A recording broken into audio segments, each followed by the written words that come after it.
Welcome everyone to Totally Online Gaming Group's Twitch channel. We're glad you guys could join us, where we've got something special planned for this week and next week, because due to some life events that are good, that are going to be happening shortly, as well as some, possibly intermittent internet for Jacob's character, we've decided for this week and next week we are going to be doing a fun little arena competition thing. So that's what we're going to be doing tonight. But as always, before we begin, got to give a quick shout out to our sponsor, Critical Hit Gaming Supplies. They are an awesome company. If you're looking for some amazing gaming supplies, some new dice, a dice bag, a dice tray to roll those new dice in, or a really cool 3D printed dice tower, or maybe you're a DM and you're looking for that pack of kobold miniatures that you can get a whole bunch of them so you can throw a ton of kobolds at your party. Well, they've got that stuff. So go ahead and check out their website. I just put the link in the chat. And if you do find something you like and choose to buy it, make sure you use the discount code TOGG15, that's TOGG15, and you'll get 15% off your purchase. So, other than that, is there any other announcements that we have? Anybody? Anybody? Bueller? No? Okay, in that case, I would say without further ado, we'll bring you the Blackest Heart, but in this case, without further ado, we'll bring you our Fight for Your Life arena battle. All right, and we are back. So, there is no where we left off because this is something completely new. I am currently kind of arranging the videos a little bit as well, so pardon me if this takes a moment or two to make sure that all the cameras are correct because they didn't want to play nice initially. So I'm just kind of making some quick minor adjustments. And this is the last one I should need to move.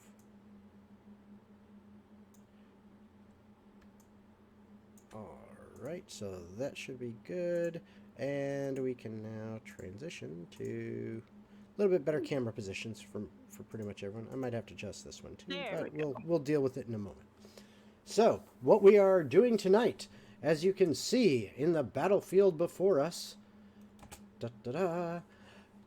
we have several characters in an arena. So, you four, why don't, actually you five, there are 5 of us, I just have 4 camera feeds right now. But for my 5 players, let's go around and why don't you describe your character. One thing for everyone watching to note is at this point in time, their characters have no memory of really who they are or how they got where they're at now. But we'll go into more detail on that. But while we're waiting on that, we'll start. Rogar, why don't you describe your character? Of course. My character is a Minotaur. They are, I just rolled how tall they were. They're 8'8". They're very big. They have black fur. They have their septum pierced. That's gold. They got some gold on like their horns. They got a little bit of a braided beard, a mohawk. Okay. I'm just naming everything that I see in like this reference image. And what class are they? Oh yeah, they're a warlock of the undead. Okay. All right. Excellent. Oh, and their name is Huljorak. Okay. I just had to Google it. Hope you don't remember that, because I won't. All right. I won't. Huljorak. Well, I've got the sheet open, so I can at least try to. It's in your notes. Yeah. So next, Diana, why don't you describe your character? What will you be playing tonight? My character is a 5'7" female half-elf who has wavy copper hair that is very roughed up due to the elements that she grew up on. It looks very sea-burned, I guess is the term. Okay. All right. She has vibrant sea green eyes, tan skin, and the way she's dressed is very much like what you would expect of a first mate on a ship, who clearly enjoys showing their stature. All right. Excellent. And next would be Eurydices. Can you explain a bit about your character that you'll be playing tonight? So, she's a fairy with pale but sun-kissed skin, like she's been outside a lot. Her hair is a purple color, and it's short and choppy, but just underneath the color is just a bit of darker brown. Her eyes are a peculiar violet color, and her clothing, it looks like she just kind of threw stuff on. She's just a shirt and a tunic, and or a tunic and pants, and then it's like she just like remembered, like, oh hey, I need shoes and I need some armor. They were an afterthought. And the most peculiar thing about this fairy is that she has her wings are bird wings, and they have the coloration of a golden eagle. Very cool. All right. Razmith, please describe the character you'll be playing tonight. I will be playing a character called Darius Dockrust. He is about 5'11". He weighs about 185 pounds. He's 27 years old. He has about, I guess, hair about down to his shoulders. He has what appears to be a coming-in rugged beard at the bottom. He has a few deep lacerations on his face from a few swords.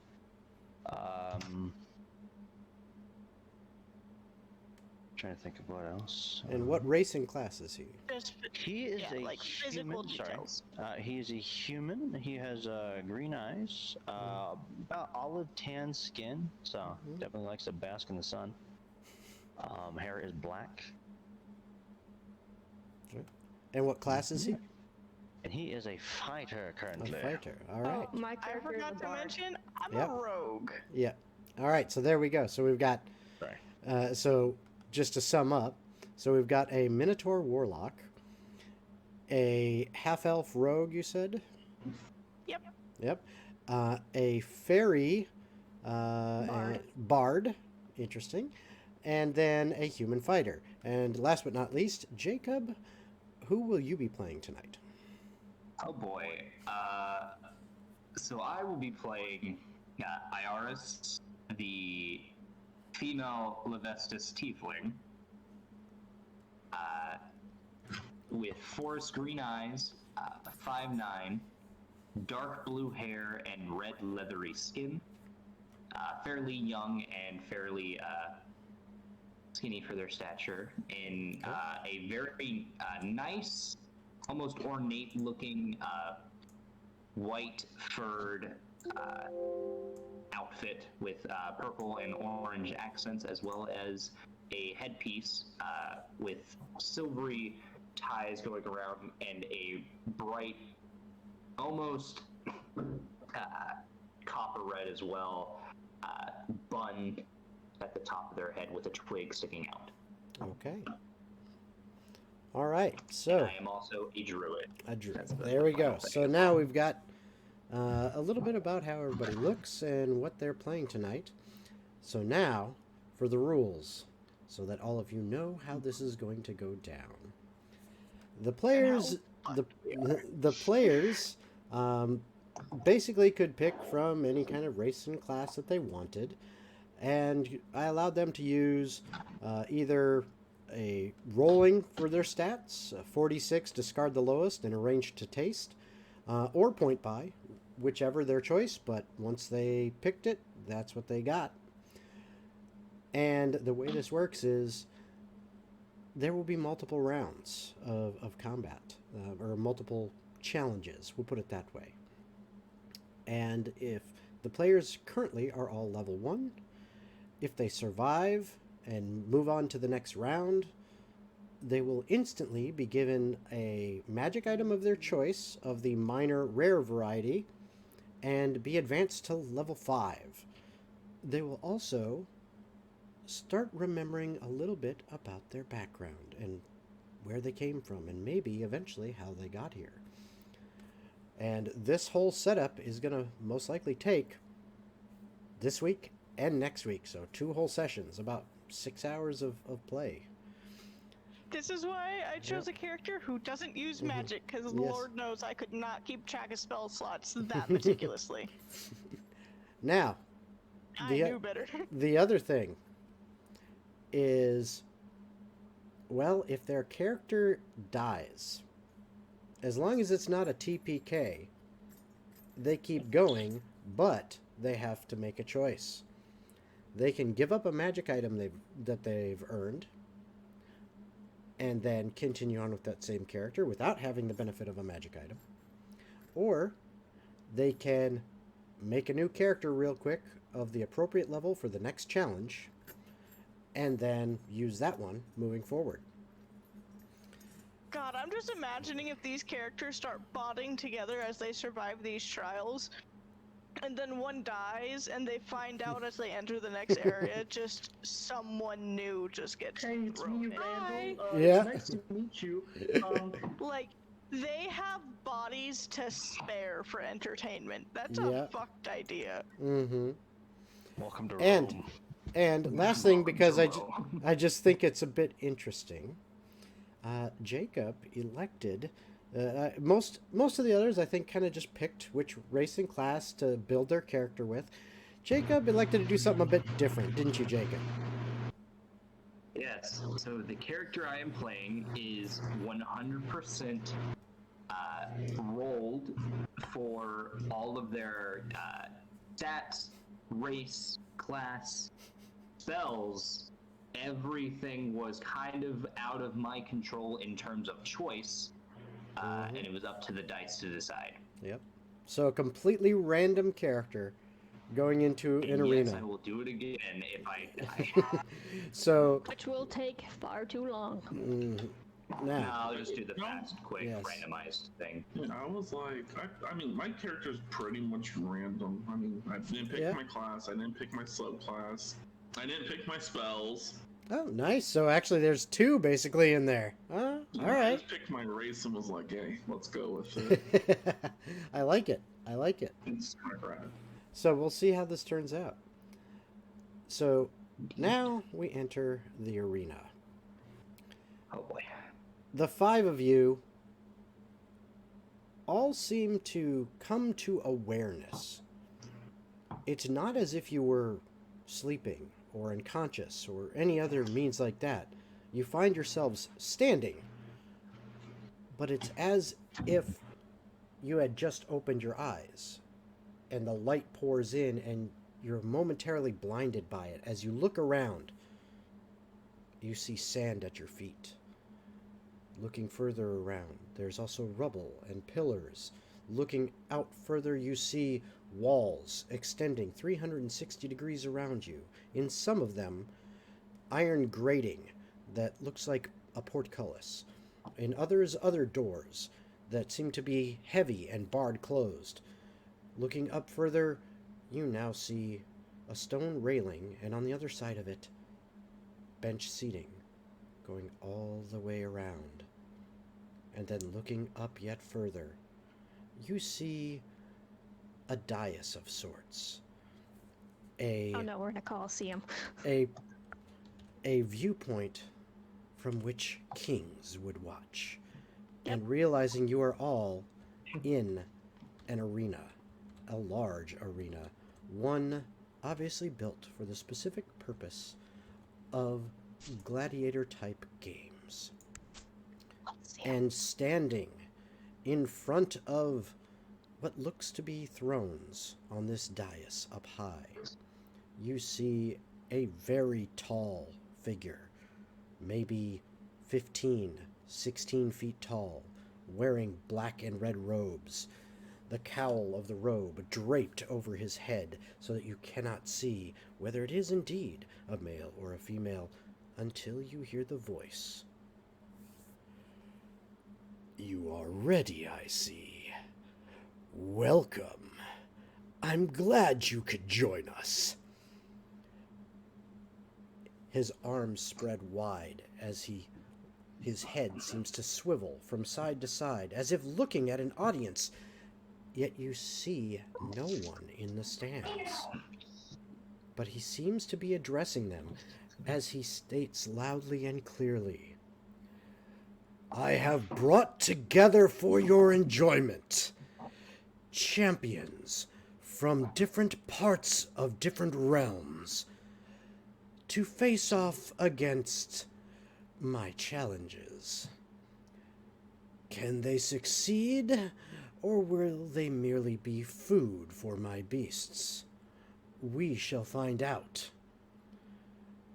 And as for you, as he looks down upon you, underneath the cowl, you can now see a pair of red glowing eyes and nothing else. If you should survive, great rewards will be yours. Try and stay alive for a little bit.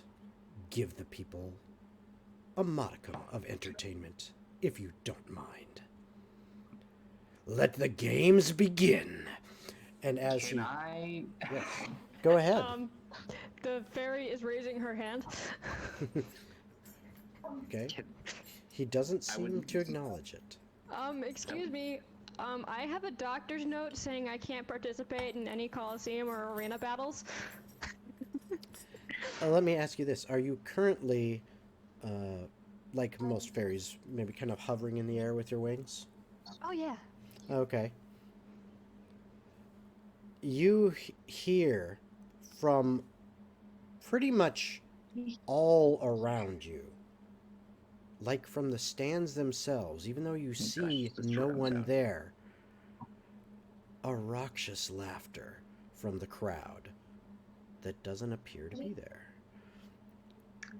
And then his arms raise up again, this being on the dais, and he hushes the crowd and looks back to you. Wasting time will do you no good.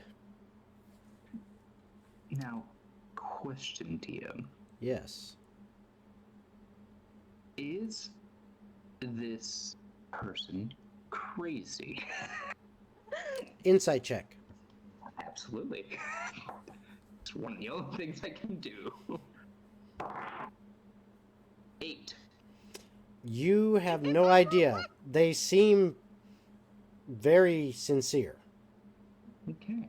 Do I notice any kinds of traps or triggers around the room? Are you actually attempting to investigate, or are you just trying to quickly perceive? It's a little bit of both. She's not moving, but she is very Well, meticulously scanning. That would still be perception. If you're trying to investigate, which would actually get you more information, that requires actually like moving and inspecting things close up and trying to move stuff around to figure things out. I have to say the sand tiles, that they aren't all the same direction, that's bothering me. Oh, speaking of which, for any of you that are watching, I did not make this arena. This I got from Tales Tavern, and just to give credit where credit is due, this arena was built by Chung Seal Kid. CHOONGSILKID. So thank you so much, Chung Seal Kid, for creating this arena that I found on Tales Tavern, and I'm using for this fun little event that we're doing. I'm gonna. You said perception? Yes, perception. Yeah, I'm gonna flex and cheer on the crowd. try and making do performance. Okay. Well, go ahead and roll performance then. So what did you get, Dana? 18 plus 5? Okay. And did you roll performance there, Rogar? Yep, 22. Okay. So, I'm good at performance. good. So as you attempt to kind of like, posture and raising your arms and stuff like that, and your weapon in the air, like goading on this invisible crowd, you do hear cheers as well as taunts coming from the bleachers.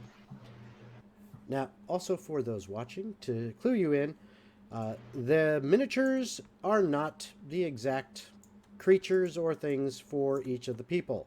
I am actually using their normal miniatures for their characters just because it'll help keep things straight for me in my head. And it will also help just in case one of them dies. We don't have to look for a different miniature to replace it just just for that case. So each player will be playing using their specific miniature. So as you can see, the knight over here is Rogar's. The dwarf in the back is Rasmuth.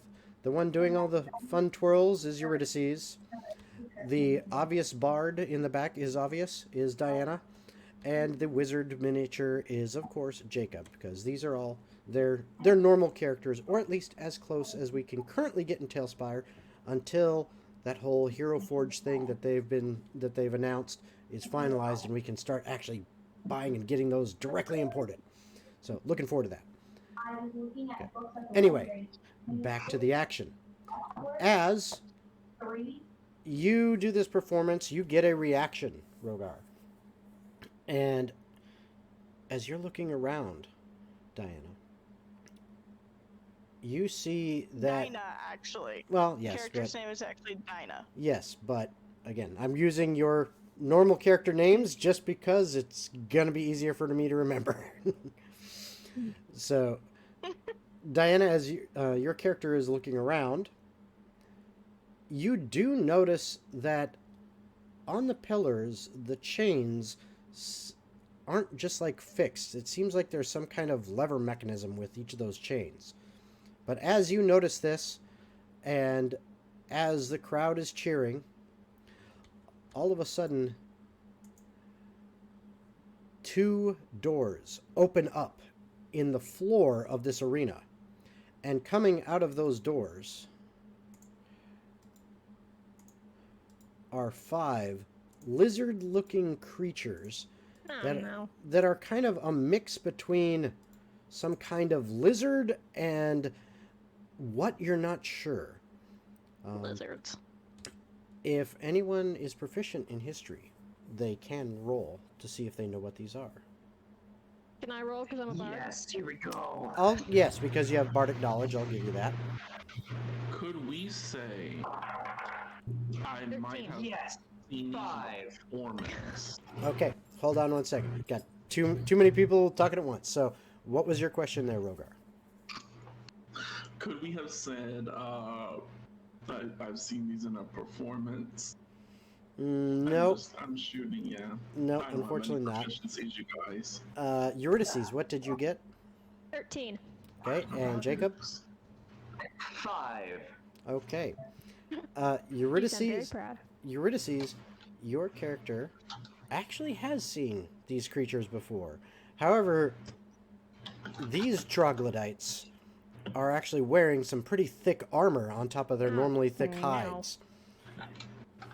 And as they appear on the battlefield, the cheers from the crowd get even larger, and I need everybody to roll initiative. Can she, as she sees these things crawling out of the ground, immediately try to shift herself in a way to be behind everyone else? Give me a percentile roll. It's not going to be easy Okay. because we've already, kind of said to roll initiative, but I'll give you a percent chance. High is better for you. I do have expertise in stealth. Yeah, but it's not about stealth. This is just can you Okay. can you make this before they get out of there? I got a 22. Okay. 19. All right. Hold on. Dirty 20. All right, so we got a Two 19 18s in a here, row. a 22 here, a dirty 20 here. What'd you get for your percentile there, Diana? So my percentile, I got 87. Okay.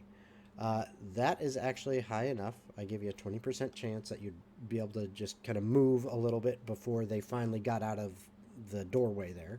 That's in the hatch that's in the ground. So I will allow you to shift kind of behind the others, but you're not able to get like much further away. You're just kind of behind them now. So you're basically just kind of like over there. And my initiative roll was a 22. Okay. What is your initiative modifier? +5. Rasmuth, what is your initiative modifier? I have a +3. Okay, so that means Diana's character will be before yours. And let me roll for these guys. Okay. Good to know. And Jacob, I still have not heard your Okay. initiative. I put it in the chat for everyone's initiative roll. Oh, okay. Nice, starting at the bottom with a lovely 13. A 13. All right, 13 it is. So here we go. And just going to put this in here. Start. So what we have in here is we have the following. Diana is first, then Rasmuth, then Rogar, then Eurydices, Jacob, and then, with a really poor roll, these troglodytes. Why do I feel like it's actually our characters playing tonight? Like they It's just took not. a day off to like play D&D. That's what it is. It's your characters are playing D&D. That's what we're doing. You know, Valhalla actually did a note to that in one of the areas. It was you can so actually find cute. D&D setup with like Nice. character sheets. And it's all, little so. kids that are playing. Oh. Nice. All right, so that is where we're at. So Diana, your character is up first. Dinah. Can she? There's a Sounds like you're pillar in you that or is. you're asking for a diner. So there's a pillar directly behind me. Yep. With everybody else in front of me. Yes. Can I use the movement of the group to hide behind the pillar and get out of sight before the creatures take full notice of me? Well, you don't need to worry about the movement of the group. You could move and then, I mean, you are a rogue. Okay. Do you have cunning action yet?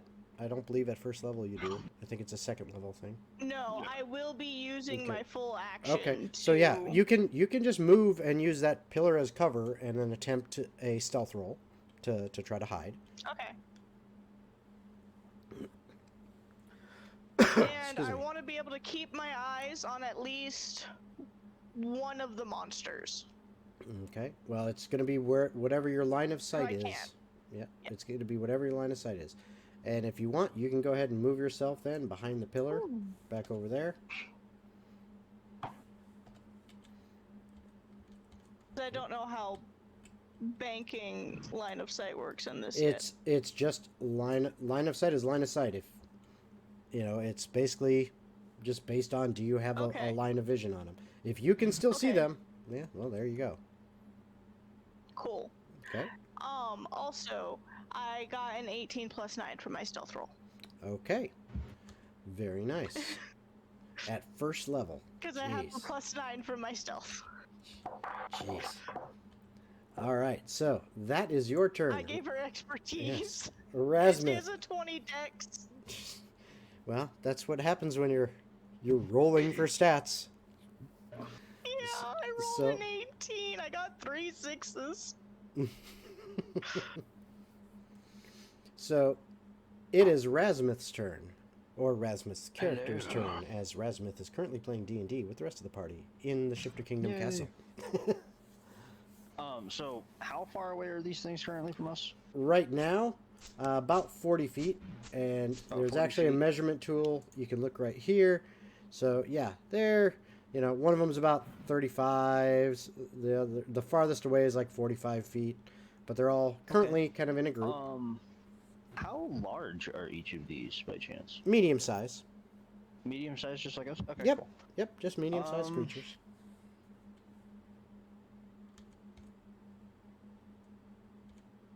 Trying to think, what can I do here? I don't have much.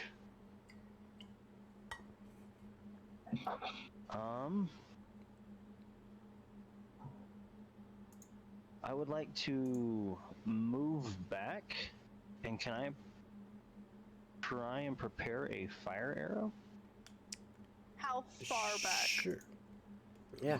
I want. I'm gonna move my full. I'm gonna move 20 feet. I Okay. would say because from looking at this direction, yeah, move 15 feet back and then move up 5. So you want to basically kind of go like that. Yeah, kind of like that. Okay. So 15 feet back. And how far wide? And then 5 feet up. Yeah, but he also was kind of indicated he wanted to go diagonal a little bit, so. Yeah. Sorry, I'm trying to watch the Yeah, stream. so about there. Yeah, which basically where I put him. Okay. I finally got it loaded and working. I'm playing with it. All right. And Now you're in an am I actual able square. to attempt to set up a fire arrow? Will that take an action?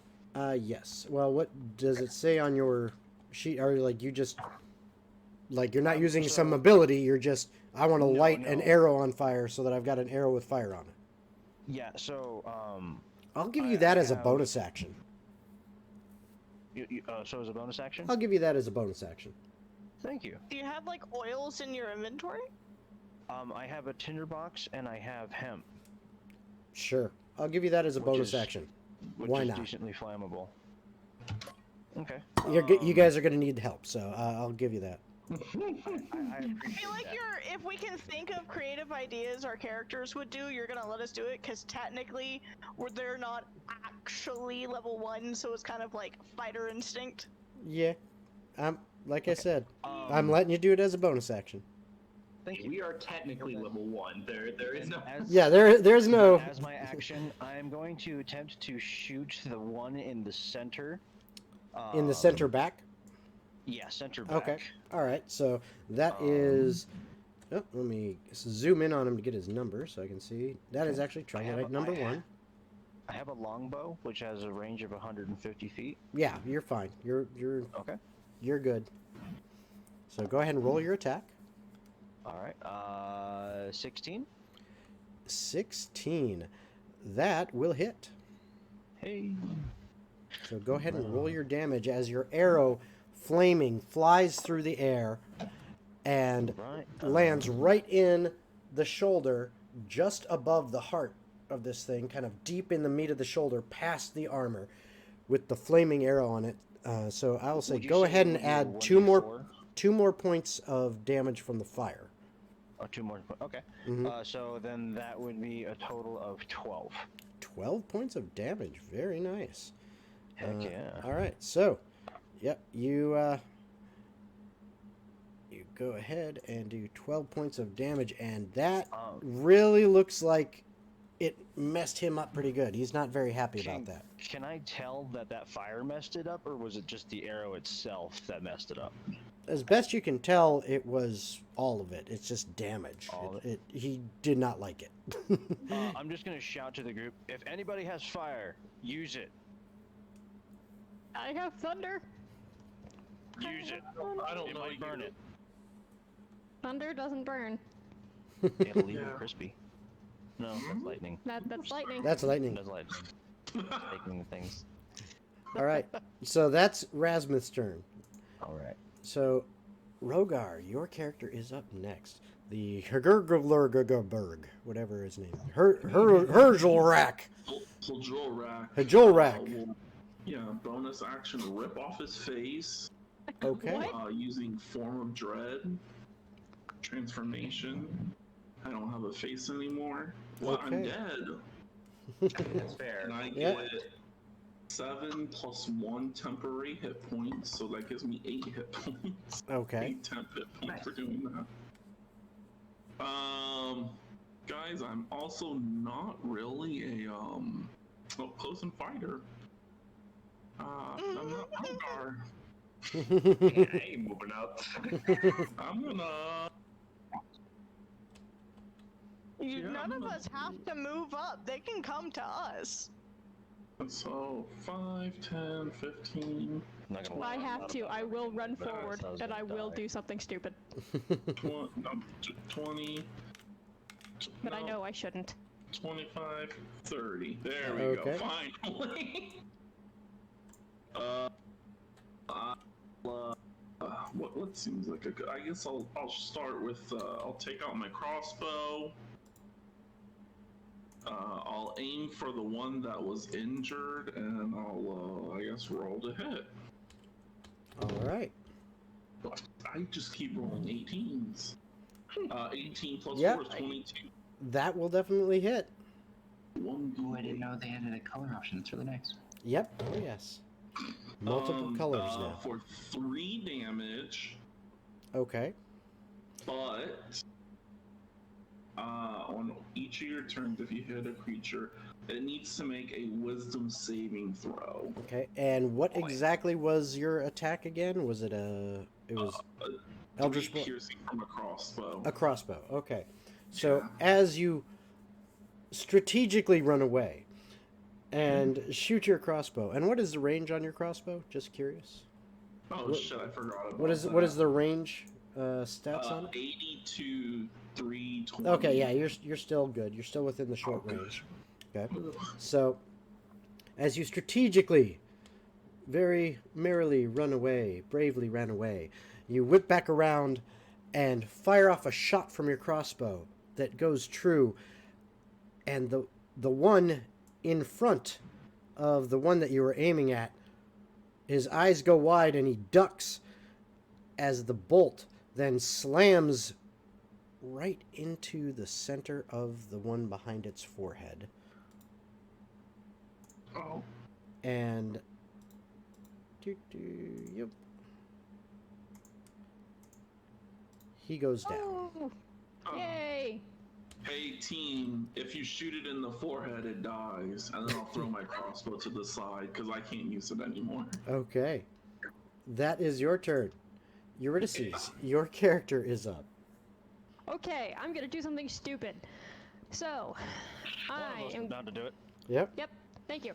I'm going to move 30 feet over here, Mm-hmm. flying at the all the time. Or I think I need to be like right here. That's 30 feet, I believe. Yep. and Let's get then you in an I'm- actual square. There you go. Yes, thank you. So- I am going to cast Thunder Wave, which is a 15-foot cube. And I Okay. have to beat a con save of 14. So where is your 15 feet? Where is your cube? My, well, it starts from myself, right? Yeah, it's centered on herself. Let me double check. Or here. it projects from myself. Yeah, it Thunder projects. Wave, it is from yourself. Let me just double. I'm gonna have to use because they don't have a cube. I'm gonna have to use this to give me an idea here.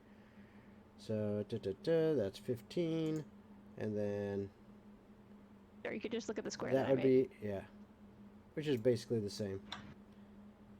So yep, it's not a cone; it's a cube. So it's Yes, that's what I did. I Yep. made the cube. I made a cube. Yep. So it's gonna actually catch 2 of them. Okay. Yep. Right there we go. So it's gonna catch those 2. And what is the save? 14 Constitution. 14 Constitution. Coming right up. Right. Make sure I'm on the right page. There we go. And there's the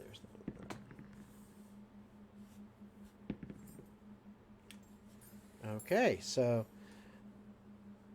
this one here fails, but this one passes. Well, the Total damage is 15. Okay. So, and it's half if they succeed? Yes. All right, so, boom, that one falls down. Woo! Oh, and hold on. The unsecured objects within the area are pushed 10 feet away from me. Okay, so a whole bunch of sand and dust and everything, as well as the weapon the longsword that this troglodyte was holding, and everything, all that gets blown back that way, towards the Okay. wall. And then I'm going to use my bonus action to give Okay. bardic inspiration to the half-elf that I saw go behind the pillar. Just like, be inspired, my friend. Okay. All right, so Wait, You- who'd you give it to? you You. are now inspired. Oh, me? Yes, Okay. you are You now have inspired. a d6. Nope. For- And I can use that on ability checks. Attacks, ability checks, anything, basically saving anything throws. except damage, really, is the way it works.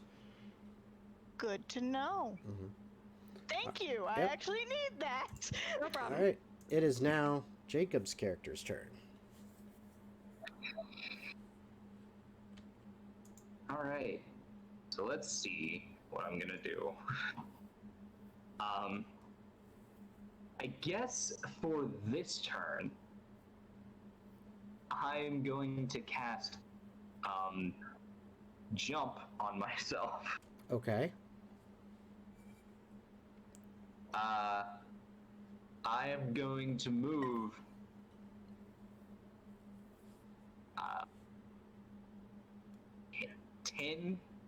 10 feet to backwards Okay. and then jump 30 Okay. Which direction? backwards. Just straight backwards. Okay. Yep. So I move 10 feet and then I Yep. jump 30 feet backwards.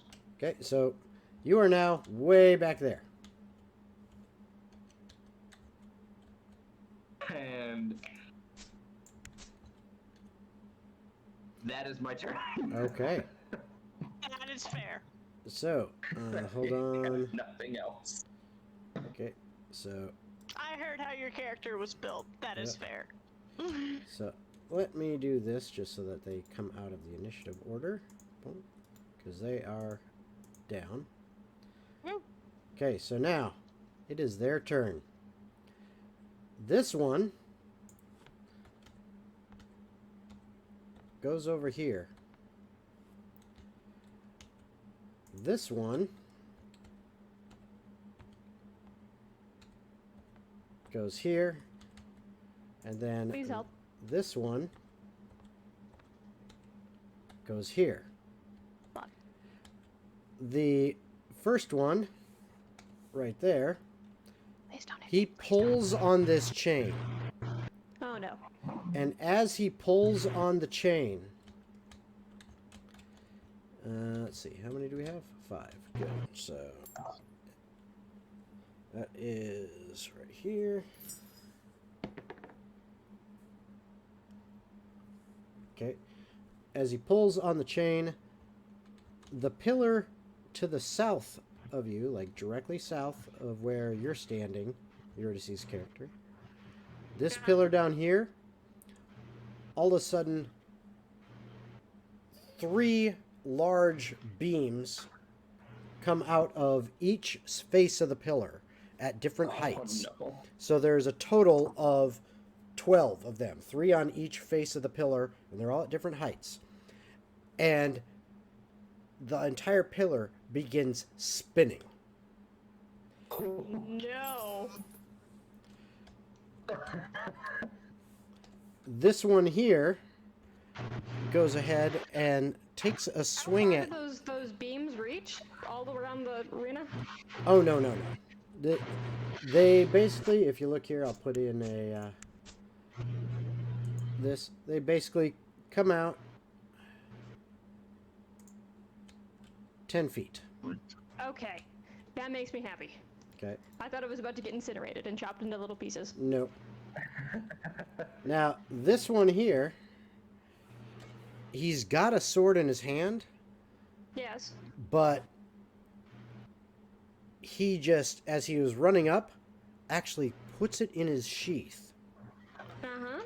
And then he attempts to bite you and claw you with his hands. Oh boy. Okay, so the first does a 16 hit you?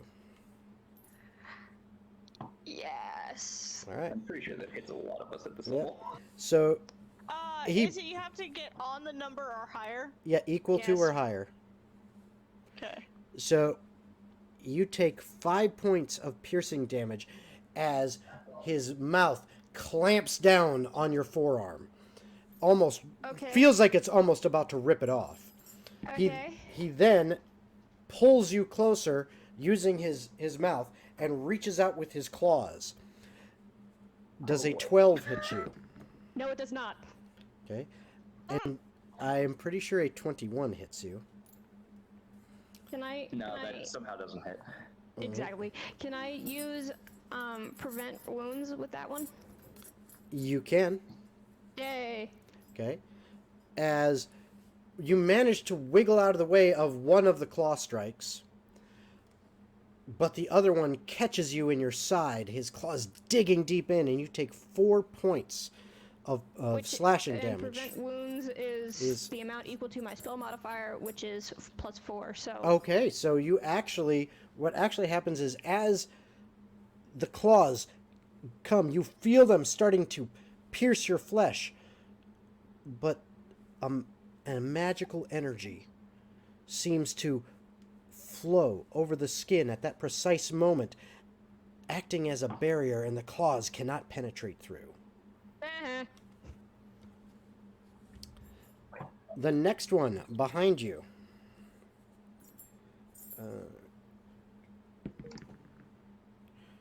As I'm All right. Two more right profusely, yeah. next to you.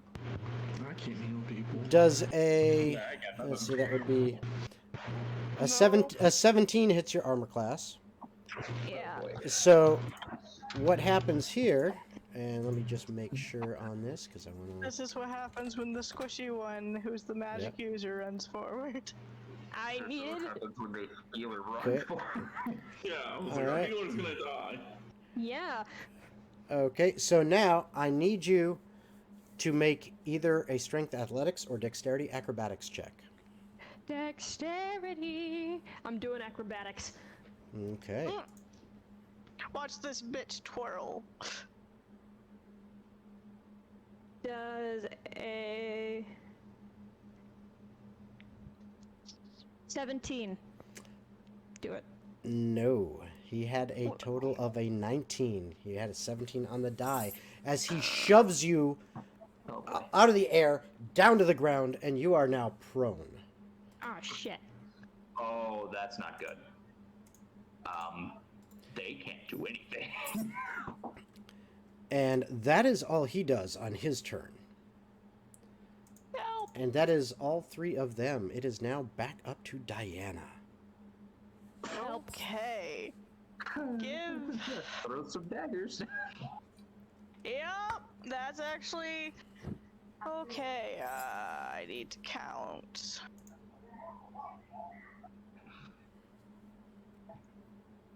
This is scary. I like it. Here. 2. Leave me open, but if I go Oh, here. I almost forgot to do this. Okay. I'm glad I remembered. Hold on. Oh boy. Oh, no. Gotta have the ambiance. I don't like it. Okay. Take it back. I was. Take it back. How's It looks like urine. It looks like urine, Okay. please. It does look like you. Okay. No, it's like a desert.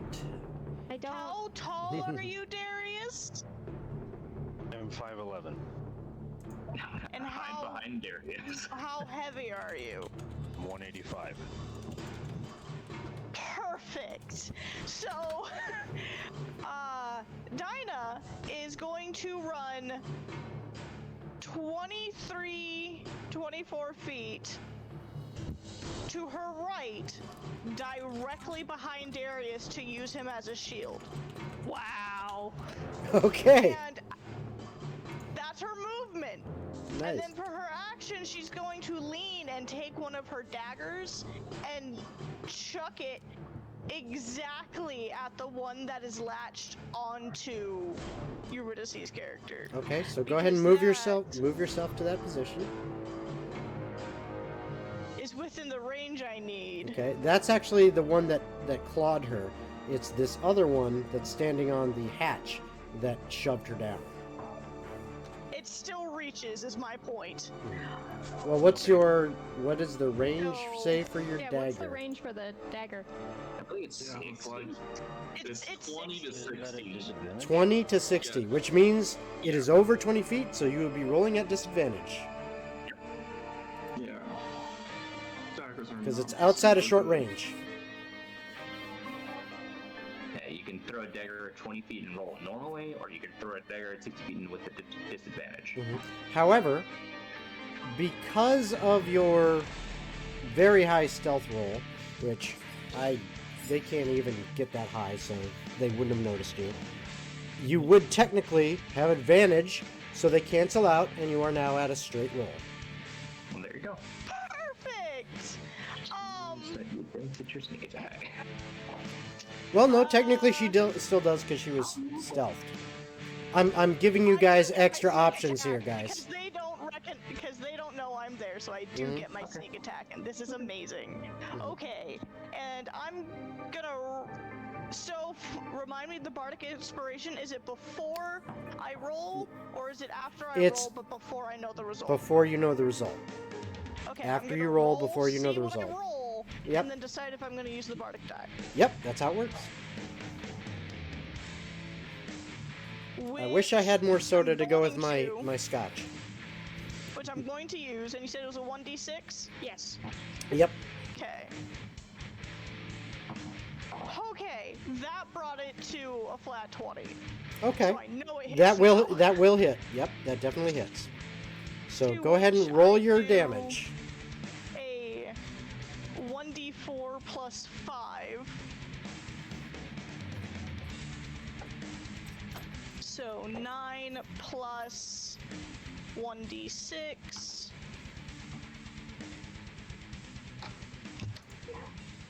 So I got a 9 plus 4 is 13 points of damage. Okay. And that was on Troglodyte 2. Good to know, because that was the one you pointed out. So that guy, as So that your way they will Yep. try to let go of her so she can well, get that one isn't the one holding her. The other one has shoved her down. That one just bit her and tried to claw her. The first one. So the one you hit is the one that bit her and clawed her. The other one is the one. I said I wanted to aim for the one that was trying to hold her down. Okay. Okay. So that's still within the same distance Yeah, range. So it's, that's it's fine. still all the same thing, Yep. just different monster. Yep. And as you run out there through the sand, kind of dive behind the stones that are laying in the sand of this arena floor, of which Rasmus' character Darius is standing tall in front of, after having unleashed an arrow of fire. You whip your dagger out across. It sails right past Darius's head, flies through the air end over end, and sticks right in the neck of the one that had just shoved the fairy down. And he collapses. Fuck yeah. There you go, you're no longer grappled. Oh, yay, thank you. It is now Rasmuth's turn, or Rasmuth's character, so Darius. Okay. That's gonna confuse me all night long. Right? I know, right?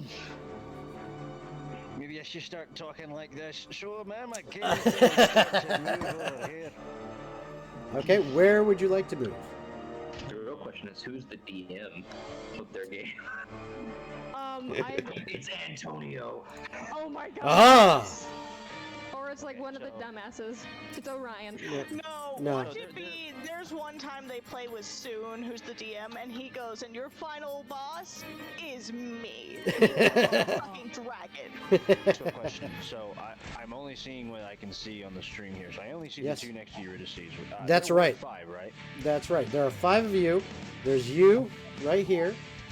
Behind you, that's Diana's character, Dinah. Behind this pillar over here, that's Rogar's character, Herger Gabak.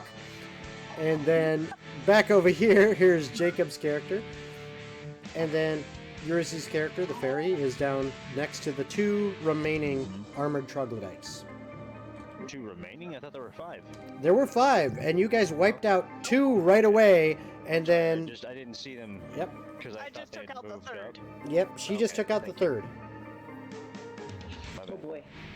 Just trying to, like, my brain's like, wait a minute. Okay, and the one that was grappling her is no longer a threat. Well, yeah, that one's down. The one that shoved her to the ground is dead. It fell over with a knife in its neck. No one's grappling She's no her. longer She's just, grappled.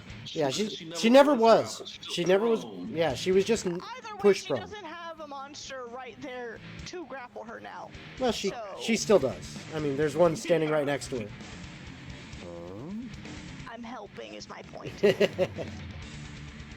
didn't have to. I could have stayed hidden. At that point, I'm just going to try and take a shot at the one that's closest to her. Okay. I am, in theory, I'm aiming at its jaw. I want to try and see if I can take its mouth off. Okay. Go for it. Go ahead and roll your attack. 19? That will most definitely hit. Okay. Have you used a bonus action to make this another fire arrow, or is it just a regular one? This is just a regular arrow. Okay.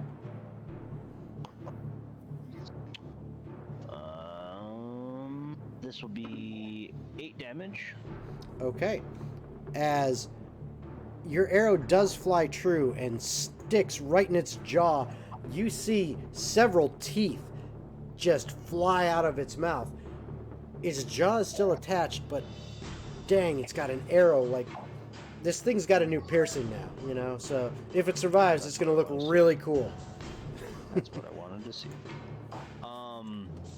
I will then take my bonus action to prepare one more fire arrow. Okay. And I will just, because technically I don't have to move anywhere, so I'm just going to end my Right. turn there. Okay. So that is your turn. Rogar, your character is up. Farm is like, gosh, just steal the kill. I'm good at that. But, Sorry. I will. I guess I'll aim at the non-injured one. Okay. Wait, is the crowd cheering yes or no? That's a Hold good on. question.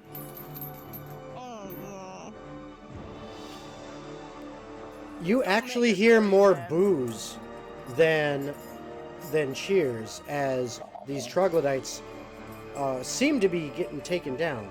And in fact, when you think about it, everyone was cheering when the fairy got hit and pushed down to the ground. Those jackasses. Oh, you bastard. Targeting the fairy. I'm joking. I got it right, you guys. Hey guys, It's like, I'm- we will fairies are all foe. immediately try to kill you. The fairy. If you want to, I'm pretty good at fighting. Me too. so am I. I can deal. I think I can down. Let's not do this. Yeah. Yeah, I can down every single one of you if I roll Let's max not do damage. All right. Besides the druid, So what are you doing? I'm attacking the non-injured one. Okay. And just using your crossbow, or did you said you threw that down? I threw that. No, I'm a one-trick pony, so I'm gonna switch to an Eldritch Blast. Okay. Well, once again, no lie, I have rolled another 18. I believe you. I'm just gonna roll it again real quick. Just to see if no. So no, that definitely hits. So go ahead and roll your damage. All right, so 1d10. As So on a 1d10, the 0 is 10, right? Or is it yes, the 0 is Never 10. mind. The 0 Let's say is it was indeed. a 0, 0. So yeah, I do 10 damage, and if it survives, which it should, it needs to do a wisdom saving throw. As I make it look at me. Okay, so you did how much damage again? 10. 10. Wow. Very, very good. As this Eldritch Blast flies out, this arcane energy coalescing into a bolt of almost liquid heat and light, slams into it, burns a big hole in the front of its armor, and searing its chest, and it screams out, "Ah!" Oh, that took it out of me. And it screams out, but it is still standing, although it's wavering. And Yeah, what so what type of save was it? Yeah. Wisdom save 12.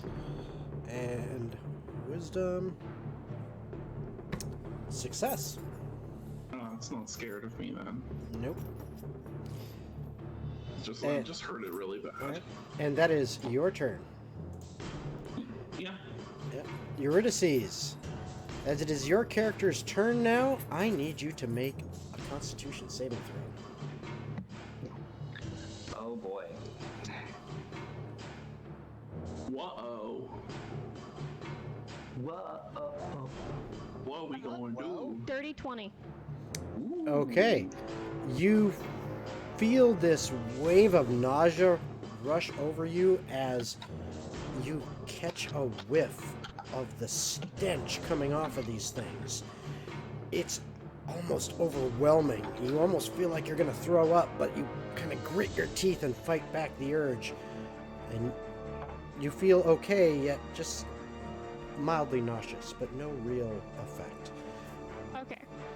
Well, I'm going to use half my movement to stand up. Okay? And then I'm going to use my rapier to attack the one that's next to me. All right. So you're attacking the one that's next to you. Go ahead and roll for it.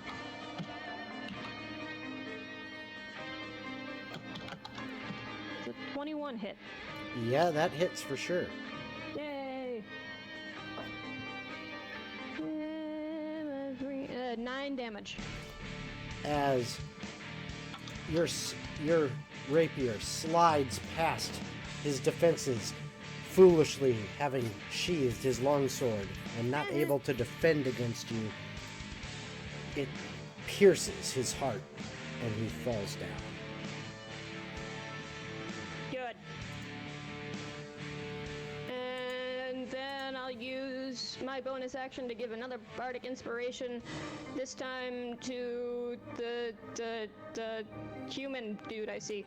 The human dude in the way back, that is a wizard Yep. mini? Alright. No, that is No. a dwarf mini. Darius. The dwarf mini. Ah, yes. Good. Because I was going to say, the other one might be out of range. Because I think it's 60 feet. Yeah, it's 60 feet. So, yep. Alright, so that is your turn. Jacob, your character is now up. Okay, here we go again. So there are 2 still up, right? There is one still up. Okay. I will use my movement to get back up there again. Okay, so you're using 30 feet of movement? Yep. Alright. I'm gonna use 30 feet of movement. I will jump because the jump. It's only once. I don't remember how long it lasts. Let me double check. Yeah, double check that. An hour. It lasts for a minute. Oh, well, there you go. I will then jump 30 feet. Okay, over. well, your jump is that going to be your action? Is jumping an action? Technically, it's movement. So Oh, and you used all your movement. Oh. I let you Well, kind of get away with it before because you only used 10 feet and then jumped. But Okay. yeah, you used all your movement. unless you want to jump first, and then that's your movement.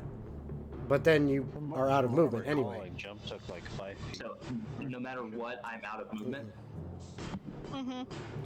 Basically, let's double check because of what you just said there, Nick. I want to double check that. Just to I make have a sure. character that I created that was meant to jump around a lot, and I think it was jumping is 5 feet. If you have mobile, it's 5 feet. Yeah. Because I think you're thinking of a long jump. Maybe, yeah. Yeah, long yeah, jump, you gotta take 10 steps back, and then you can jump.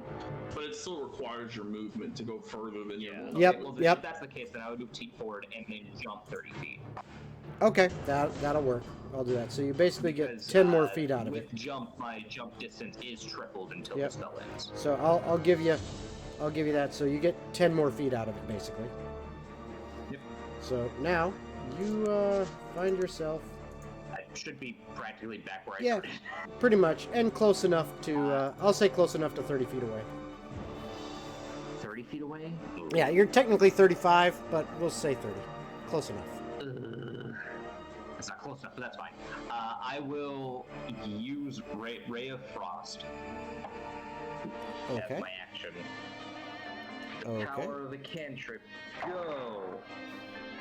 Is that Does shooting a ray of 17 hit? frost? Is that shooting a Ray of Frost? What I mean is, like, as it shoots forward, is it like a thick cloud of frost? Not Say really. One more time, I'm sorry, my Not really. internet It's like a ray. Like exactly what it sounds like. Think of So shining a... pew, s- not yeah, yeah. Pew pew. Like a laser blast, except a straight ray that goes out and hits a target, Okay. and then that target gets all Okay. coldified. So, That's what I was asking. yep. Because that ruined the idea I had. All right. So, what did you get for your attack as you unleash? Does a 17 hit? A 17 does hit.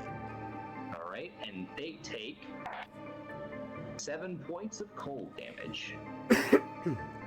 7 points of cold damage.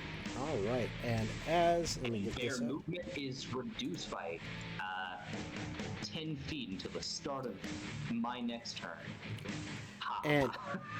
And as you hit this thing with your ray, it stumbles back a bit.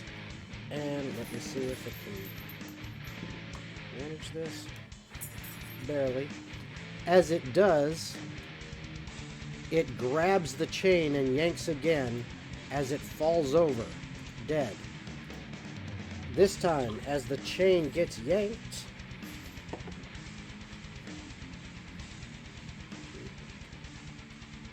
this pillar here, Oh god. which I'm sorry to say that happened to be that pillar. Hey, I rolled, and that's the one it came up as.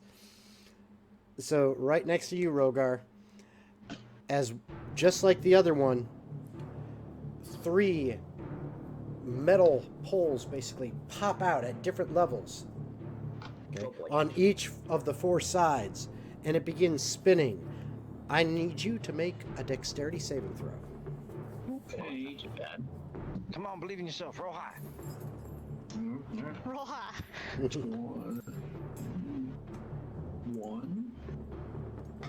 20. For a second, I thought you just said 1. And I was like, Oh, that would have Oh been my god. No. Yeah, 21. 21. As you manage to quickly duck out of the way and only get smacked by a couple of these beams as they spin around at breakneck speed.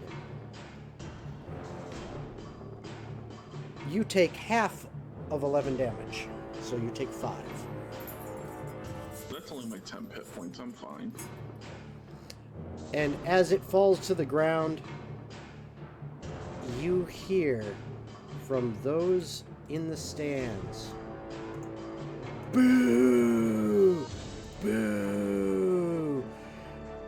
And the figure at the top of the dais raises his arms and kind of hushes Where's the the crowd. figure from me to him? You're You're actually like right below him. Yeah. You are. Can Yeah. I see him? Yeah, you can see him. It's pretty hard to miss. You're about like 50 feet away from him. How It's pretty hard to far from miss. her? I'm throwing my other dagger at him. Okay. Go ahead and make an attack roll. Do we get the level up now? Not I done feel yet. like that's gonna be a It's bad still at idea. disadvantage. Yeah, it's definitely at disadvantage due to the range, but go ahead and roll it. Oh, is it disadvantage? Okay. Yep, because of the range. Well, damn, because I rolled a nat 20. Well, Whoop, whoop. Daggers don't fly That's super fine. far. The second one was a 19 plus Okay. 7. As your dagger leaves your hand and is making a beeline straight towards him, right as it nears the railing that is encompassing the circumference of the central ring that you now stand in, you see the dagger hit something, and a shimmer goes out across as it then falls to the ground. Yep, that makes sense. Yeah, they have protection. They're not dumb. you might want those. And Want to be up I'm- close and fight things. I'm moving over towards everyone else. all right, and as you do so, Thank God the year on vision is gone. yes, your vision is gone. Hold on, where is that one? There it is. So, as you do so, the oh, that's a wrong one. Here. I'll leave that for now. But as you do so, the hooded figure has his arms raised out and hushes this invisible crowd and says, "Do not boo. These are champions I have brought you. You I should still have a doctor's celebrate." note. And the crowd laughs, and once again he hushes them. And he says,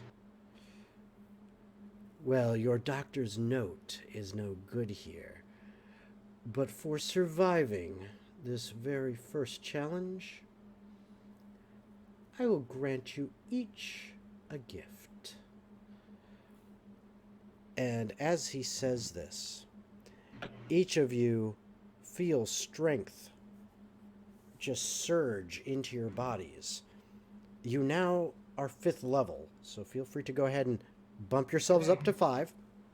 Okay. And you get to pick one magic item of minor rare for its quality. Might I suggest we go on a little break as we do this for Absolutely. the spellcasters? It Absolutely. gives us a chance to grab food Yep. and go to the bathroom. Absolutely, we can do that.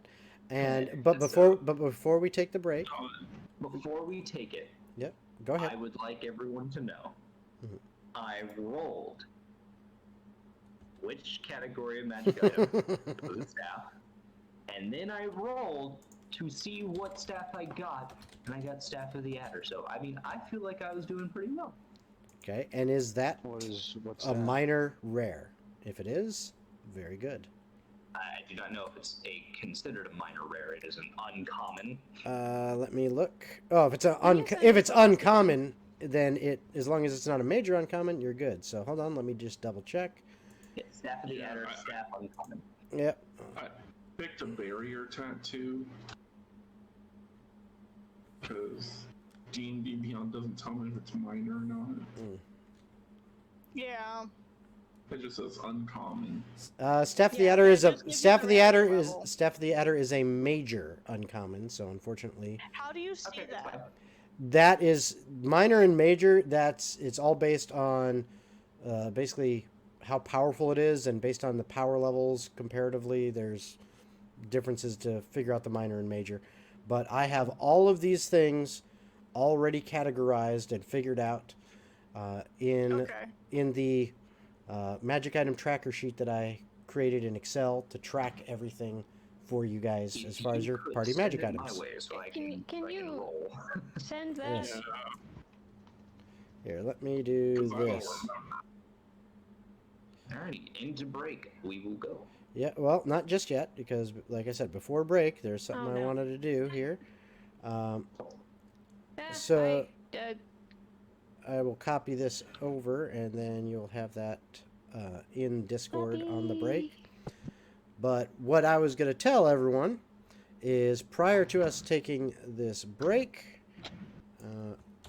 there we go, that's copied, and see if it'll let me put it right in here. Yoink, in there.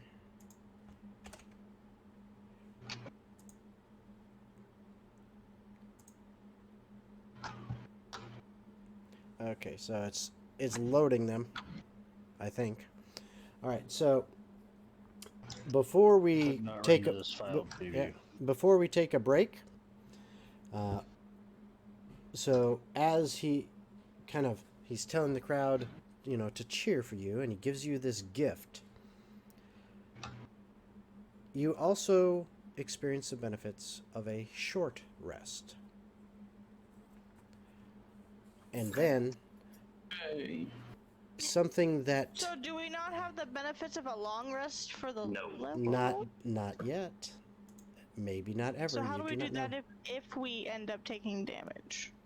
You can gain back health on a short rest. You just have to spend hit dice. You each have Okay. one hit die, right? Well, technically, you each have 5 hit die that you can now spend to recover, health. You're gonna get your regular health that you would get from leveling up, but you also can recover what you lost from your maximum by spending hit dice. Now, Okay. what I was gonna say is, Darius, Yes. as the battle is over, at least for now, and you feel this strength surging into you,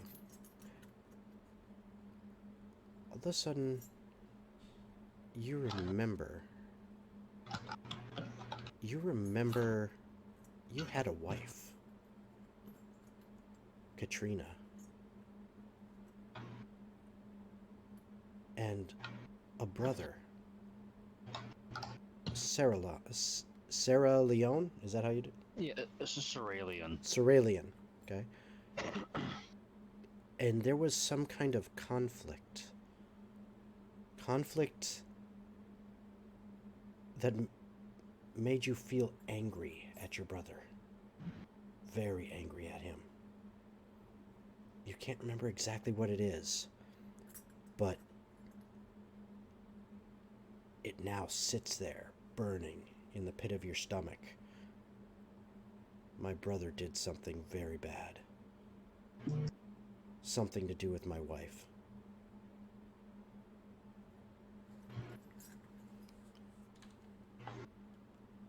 That is all you remember.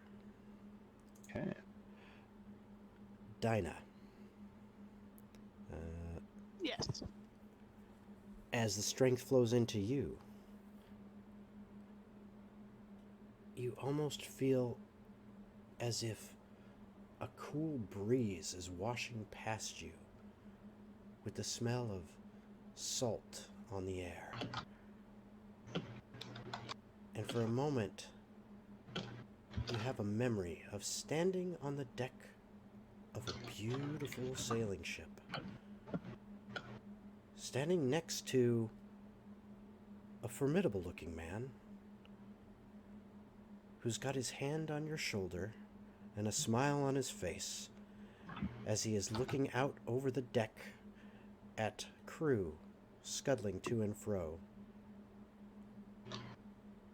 And you realize, as you kind of look around, this is home. This is where I belong. And that's what you remember. Okay. Now, I'll get the other character names. Wait. Jewel Rack. As the energy flows into you, for a moment, it feels odd and tainted. It is not like the energy you use to power your spells. It almost seems like an antithesis to your powers. It's very foreign, and you for a moment, you feel like rejecting it. But as it eventually flows through you and you feel your strength increase, you remember that at one point in your life, you were not a minotaur. You were actually human. How did you become like this? How did you become the way you are? It's kind of eating at you a little bit, and you're trying to pull the memory, and the only thing that you can seem to recall is a demonic face with horns curling back over its head. And that's all you remember. Alina, as the strength flows through you and you feel yourself a bit more energized even after the savage beating that you took, you start to remember sights and smells of a very beautiful forest. Not one typical of the human or other earth-type realms, but a mystical one, the one where you come from, where at night mosses and flowers would glow with a beautiful unearthly light. Mystical creatures, ones that humans spoke of in fairy tales, danced freely among the trees and the bushes and grasses. And you see, among the trees, flitting here and there, others of your kind. And then you see a ball of fire slam down before you. Everything is alight, and your vision goes black. And that's all you remember.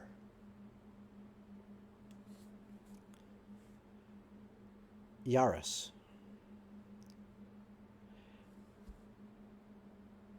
You remember your grove. It is simple, it is natural, it is pure. You actually remember a companion that you had there. One that brought joy to your life. A simple raven that would land on its favorite little log that you would tend to sit on during the day, and it would kind of hop on its feet over towards you and just rest there peacefully with you. Sometimes you would even engage in conversation with it. Other times, you just sat there together, enjoying the air, the sights, the sounds, the smells of your beautiful grove. Then one day, as the crow was sitting next to you, its head perked up, its wings flapped, and it took off.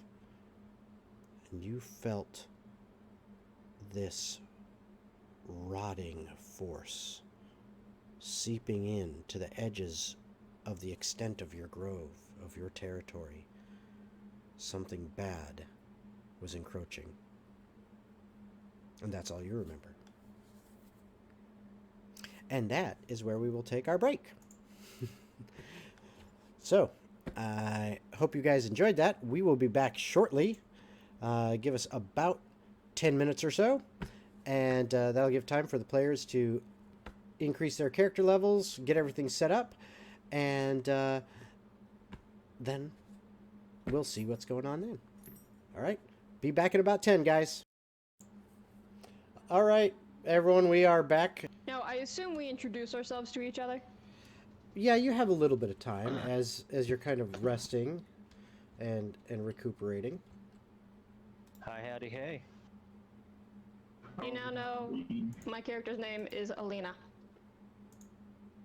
My name is Jack.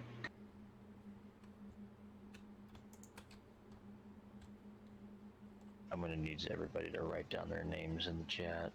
I'm sorry. Oh god. Think I know how to spell my name? I think I I literally spelled it just hit- earlier. It was, I mean, that was close enough. It's technically her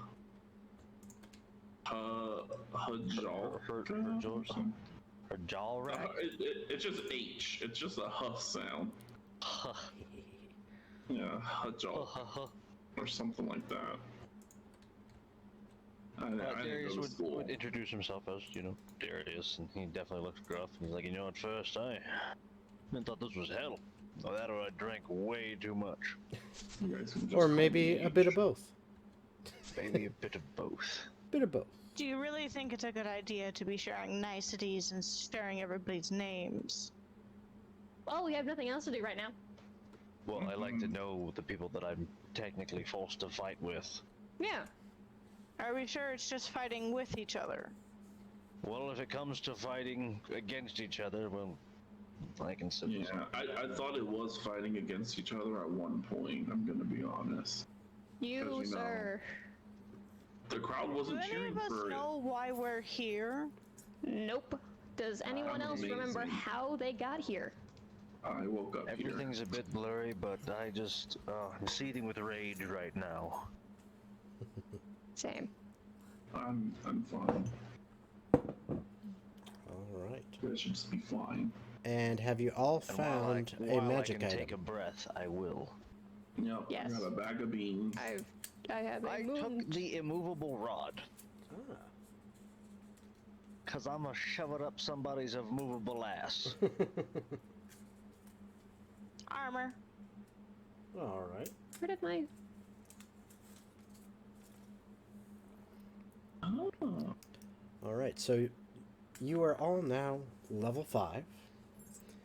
And you are feeling a bit better as you have had a little bit of time to rest, a couple short hours, and you find yourselves now back on the arena floor as when the hooded figure had waved his hands and you felt this rush of power and all these memories began to start flooding back. You found yourselves in a large cage. And then, a few hours later, about 2, once again, it's as if you are just opening your eyes again for the first time and light pours in, and once again, you find yourself positioned on the sands of the arena floor.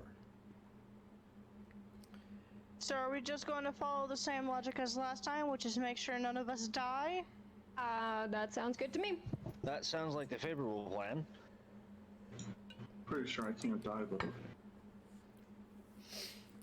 So, no attacking each other, only attack the other things. Yes. Who has healing magic? Not I. I can heal myself. If I Cool. hit people. I have a healing spell, so, or a couple of healing spells, I think. You, the big one with the beard, I'm gonna need you to stay by me.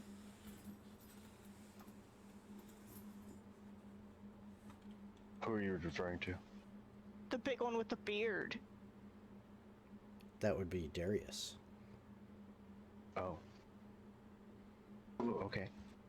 Chin strap. Oh yeah, now that I have giants, my height did increase. I am now large. Works perfectly for me. Yeah, I just If got I'm a growth, using I you just as got a cover. growth spurt. Essentially, I'm using you as a moving cover. Okay. Okay.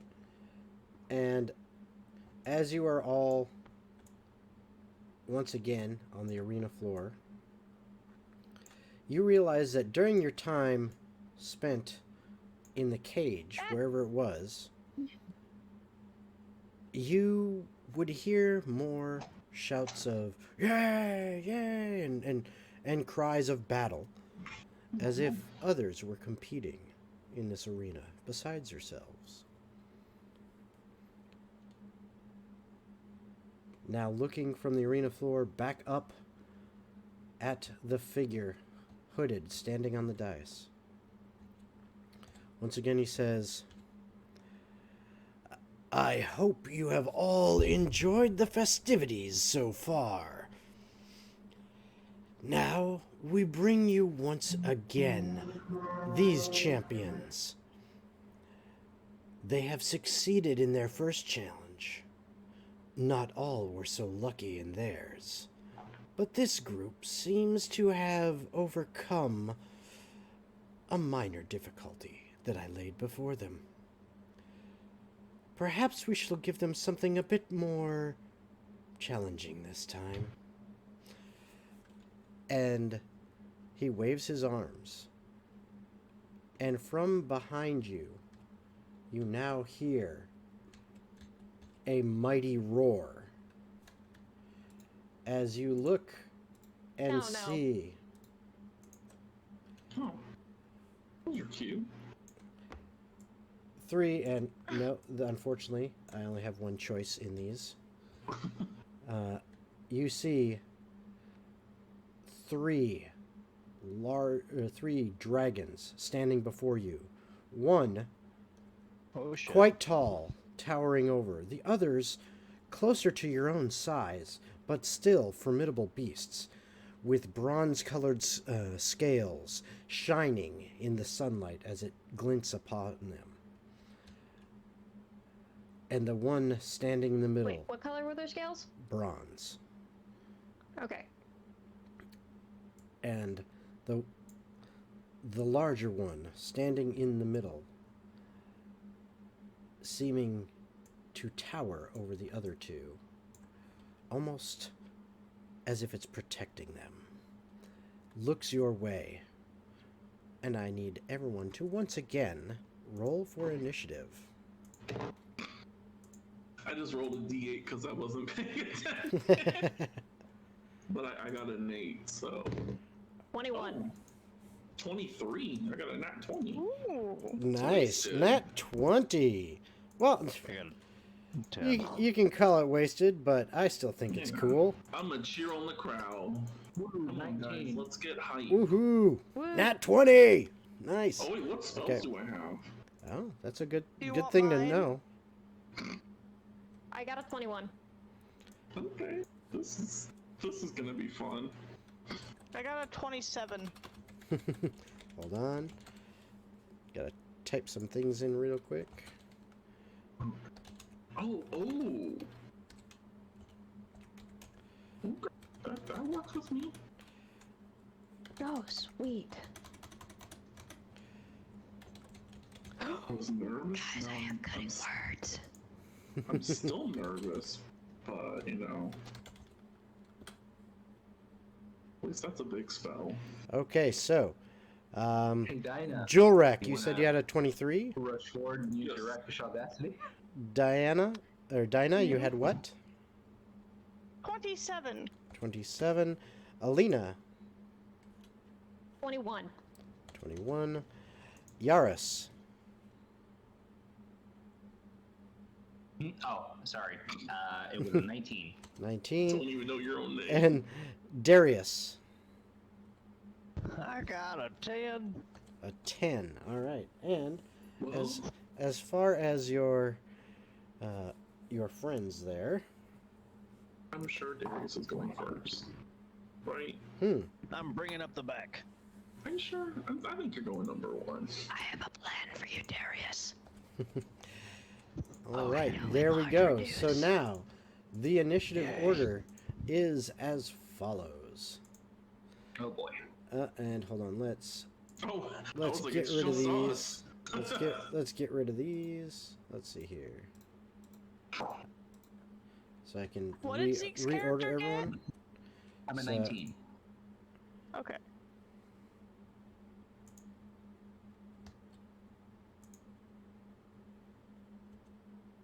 It's been reorganized. Good.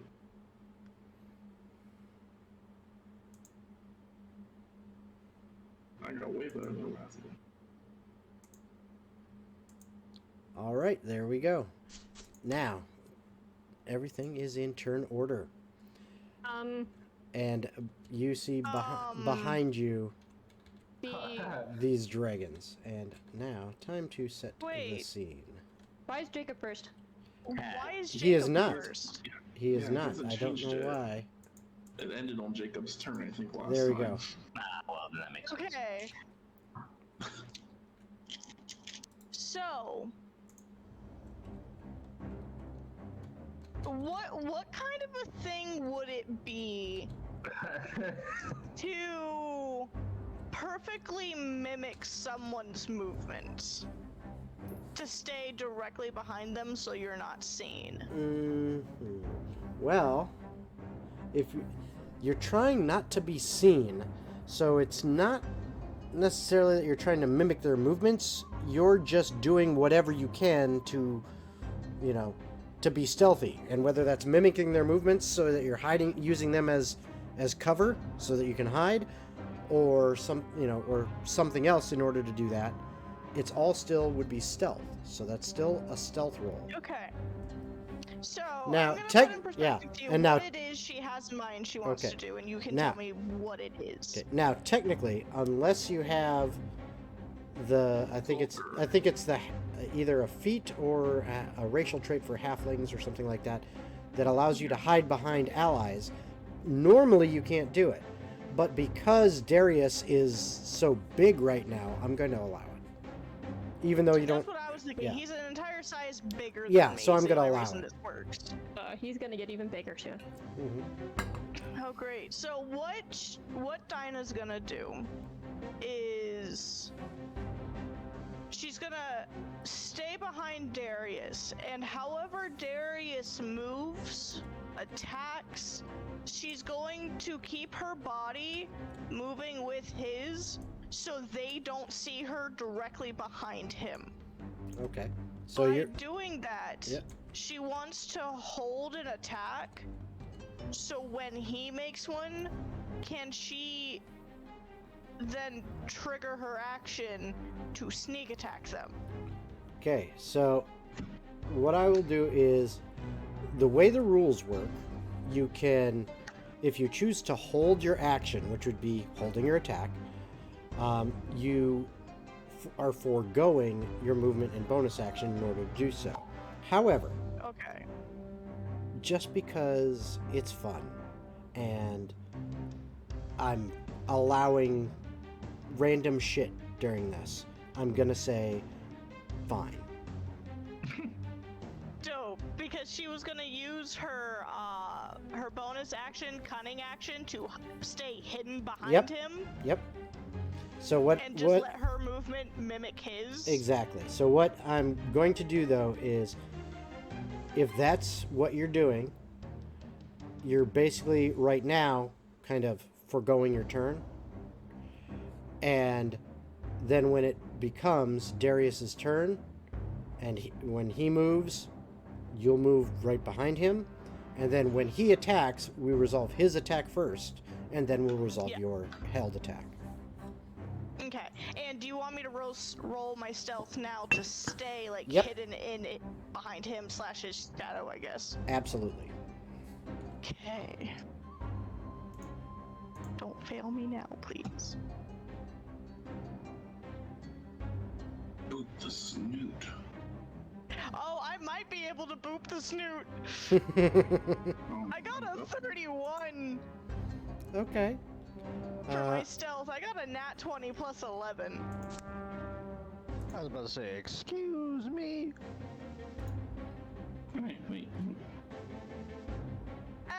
Does that work? Is a 31 good enough?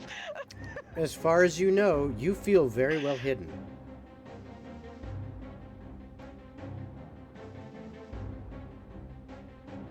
So yeah, I'm just gonna essentially use him as cover / shield. Okay. Sounds good. So I that's can get my basically sneak attack on Yeah. creatures you attack. So that's basically your turn until you release your held action and once he moves on his turn. So it is now Rogar / Hajul Rex turn. And you know what? I am going to go ahead and while you're deciding what you're doing, Hey. I'm going to go ahead and Oh, so change it's my turn. change the names for now. Yes. Just is going While to. you do that, I'm gonna go grab something to nom on real quick. So, Go for it. if I screw up the camera order, Just like cover it up. Yeah. If you gotta will Post-it extend note. his hand. Yeah. Extend his hand, and in that radius, he's going to target the dragon's snout. Okay, It says Does that point work? of my choice. Yep. that works. A 20-foot radius sphere of blackness and bitter cold appears, centered at a point within range and lasts for duration. It's filled with whispers, blah blah blah. I'm using Hunger of Hadar. Okay. Very, very nice.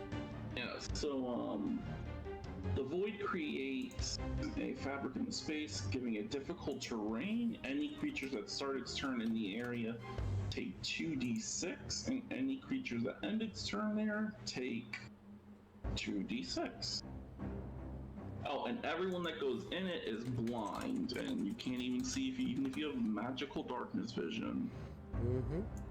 because it's the void. That's perfectly fine. Yeah, I then realized that since I put this up, because I was gonna leave it for the others to see, but then I realized I can't move my character. So I hope you guys remember where it is, so don't walk into it. Okay. So And then, that is on the dragon's snout, is what you were going Yeah. for. So you're attempting to target his nose. yeah, because if it's a perfect sphere, I assume it goes up and down. So I'm Does just it? trying to shroud all 3 dragons in it. Okay. Like that, kind of. I mean, that's Yeah. because it won't really let me place it on the dragon's nose. So yeah, something like that. I worked really hard to do it. Now Okay. I'm sad. But yeah, that's my whole ass. Oh wait, you know what? Bonus action.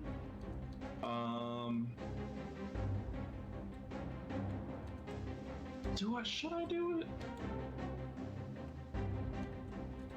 And that is a 20-foot sphere. So there is now a complete area of darkness where these dragons are. Yeah, None- for you- shits and giggles. You can't see them. None of you can see them. Yeah, I'll rip my face off again and roll 1d10 to get some hit points. For 10. 7 plus 5? Is what? Is Anyway. 12. 7 plus 5 is 12. 12. Thanks, guys. I got real happy that I rolled a 7, and then I saw plus 5. I thought it was plus 1 still. Okay. Oh, man. Alright, so yeah, that's my turn then. Okay. So there you go. It is now Alina's turn. Okay, so I am going to go right over here, Okay. and I'm going to turn to Darius, and I'm going to cast Enlarge Reduce on him. Okay. I'm going to enlarge him. Okay, and hold on. Let me go ahead and let's see if I can do this.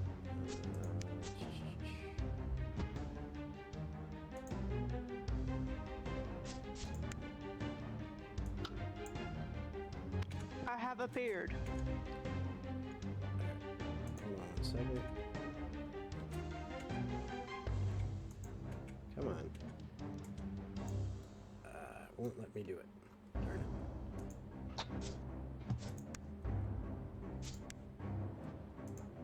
it. Okay, so Darius, You- you you do cast- an extra D4 of damage. you cast Enlarge very Reduce much. on him. Yep, and I enlarge him.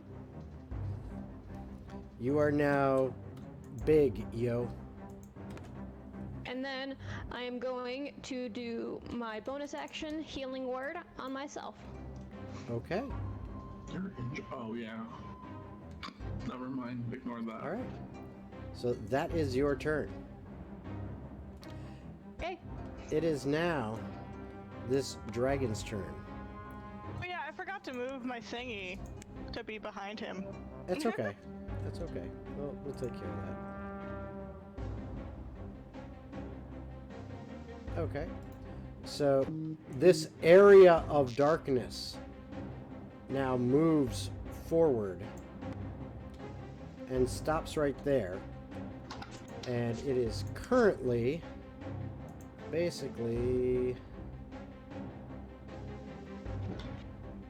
like this. Oh, I think it's a fixed location. Yeah, well, you put it on his nose.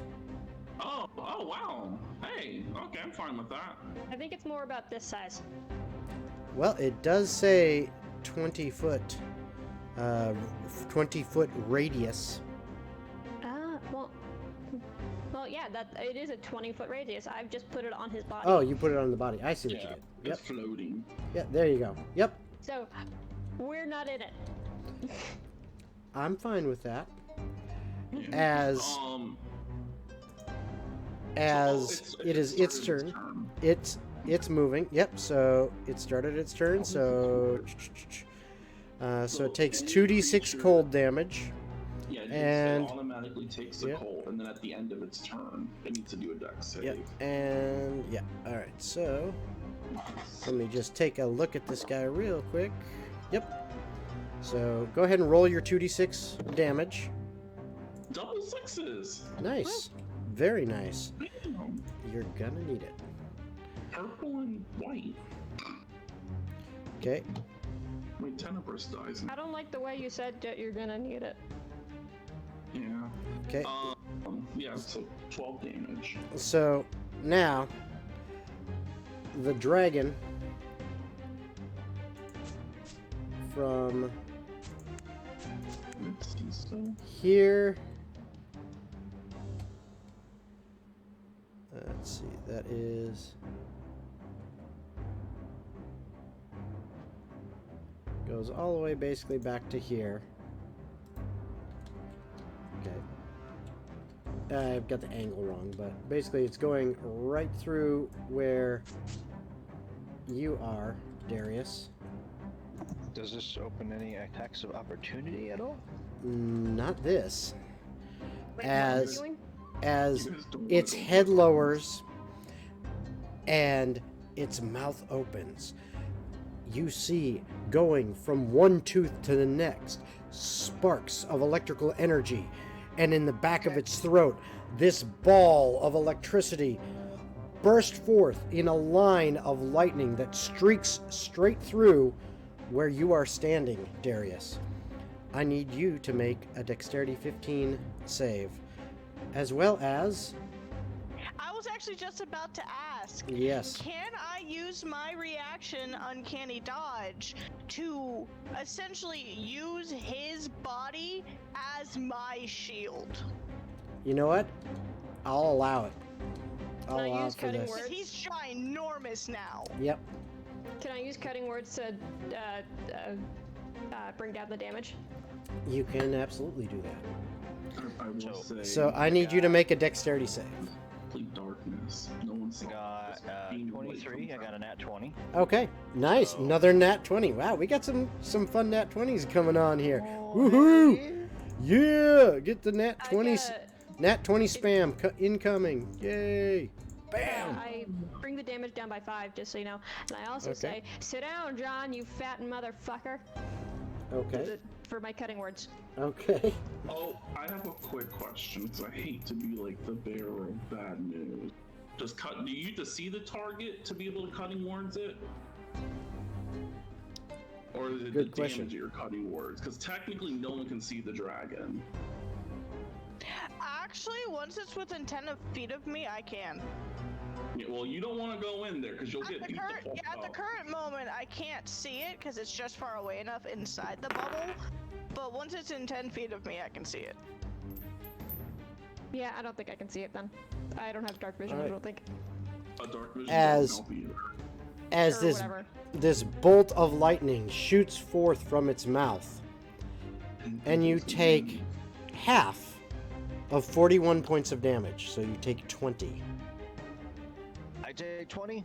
Yes. Holy hell. And your cutting Hey, words does your cloud reduces ring do it by anything? how much? 4? 5.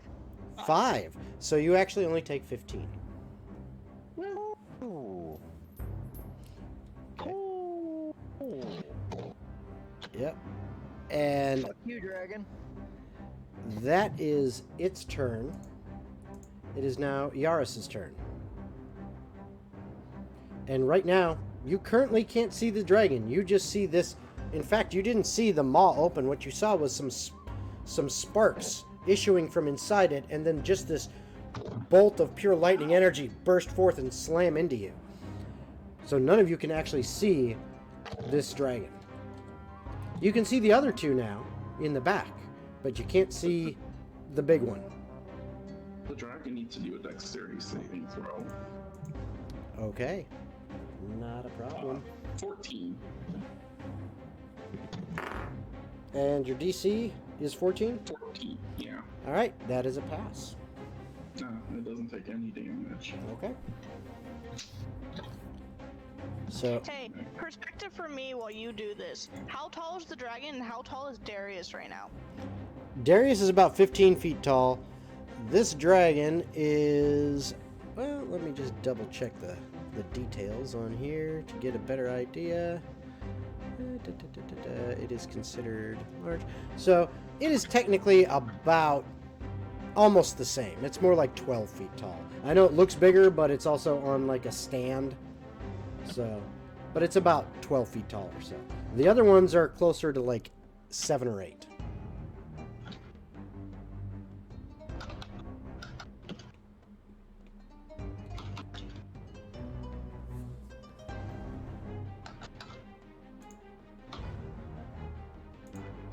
And how does climbing work?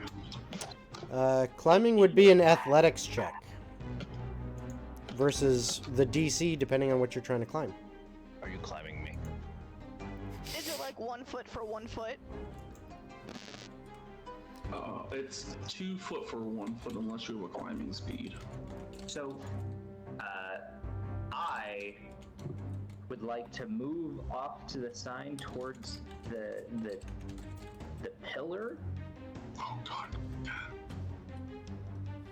with the chain. Not gonna activate that yet. But from that angle, can I see the two smaller dragons? Let me take a look. I'd say yes, but barely, because of the way the sphere of this darkness is. You can kind of see where they're standing. You can't see the tops, like the top half of them, or at least Okay. one of them you can see. The other one you can't see at all because it's like directly across the darkness from you. That's fine. They're going to kind of get they're gonna pull a feather from a part of their kind of outfit Okay. and just kind of whisk it forward, and this kind of little wind follows and drifts it in front of that one dragon, and then erupts into a 15-foot high, 50-foot long, and 1 foot thick wall of wind in front across the two dragons. Okay, so you're attempting to put a wall of wind, and you said it's like 50 feet long? 50 feet long, 15 feet high, and 1 foot thick. And you know what we're gonna do? We're gonna use So many This- areas of effect going on. You're welcome.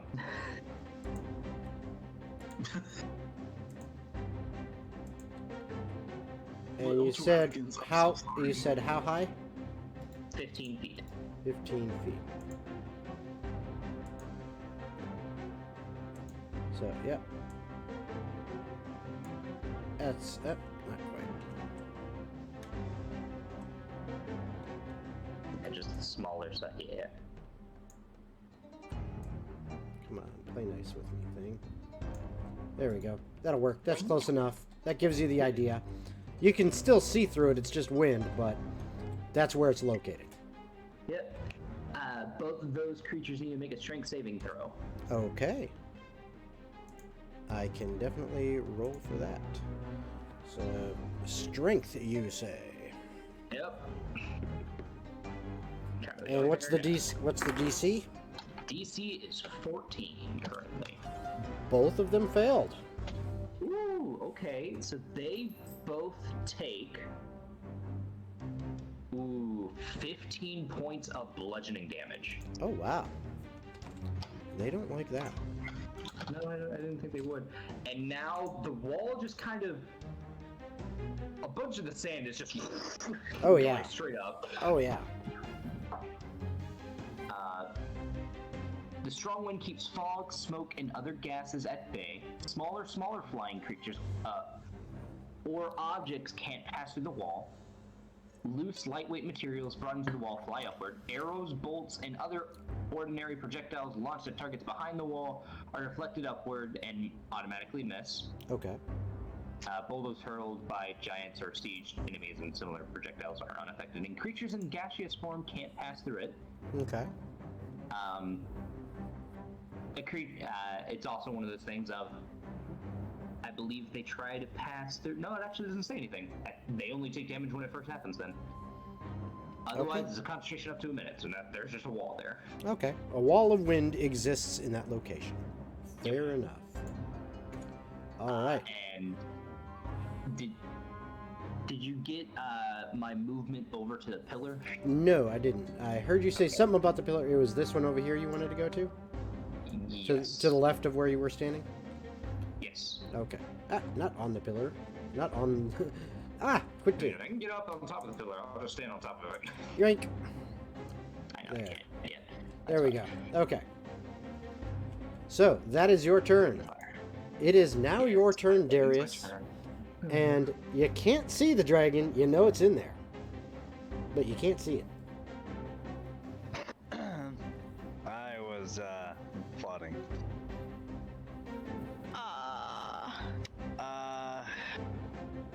Shit.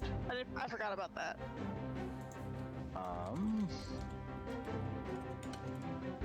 So, it does the damage if you start your turn in there and if you end your turn in there? Yeah. Yeah.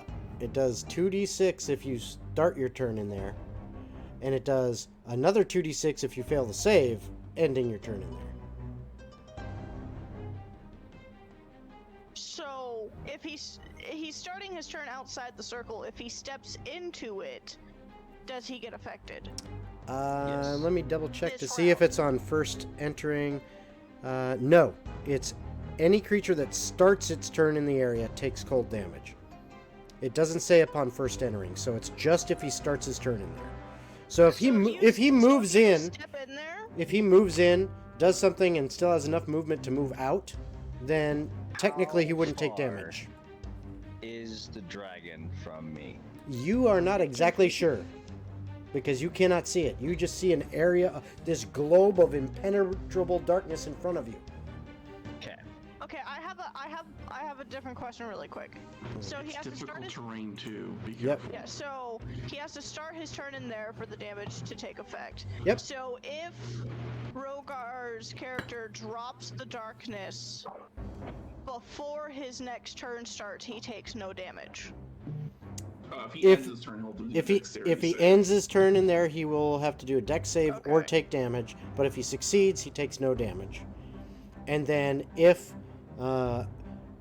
Jolrock does close that out, ends that effect before Darius's next turn, then no, he wouldn't be starting his turn in it because it'd be gone. So he wouldn't take that damage. Okay. I am going to move. Hang on, sorry. I sent you a thing. Would my 10 feet of dark vision, blind vision help? Yes, Me you have tell you where have blind sight. Yeah, I have blind sight. Sorry. Okay, so Blind sight, yes, 10 feet. but unfortunately, you still can't see the dragon because it's 15 feet away from you, so you can't see it where you're standing.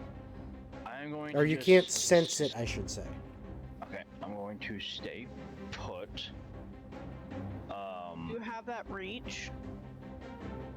Do you Well, have a 15-foot reach right now? I have It's not 50 feet. 15 is what she said. She said you have a Oh, 15-foot you're using reach. your bow to attack. Well, okay, so question. How big is the sphere around the dragon? It's a 20 feet. 20-foot radius. 20-foot radius. So Yep.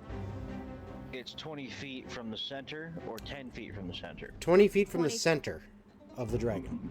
Where the center Yeah, of this I sphere. It's definitely don't have that range with my 40 foot longsword. diameter. Okay. So I will be attacking with my longbow then. Okay. Because it is complete darkness and you cannot see the dragon because it is further in than 10 feet That's what of I your was blind saying, sense, could step you have in, attack disadvantage. it, and then step out. But it's difficult have enough terrain, which speed. would then have And my you provoke an opportunity attack from the dragon, Yep, right? yep. Yeah. And he heard Okay. It's a lot of risks. I will just attack with my longbow.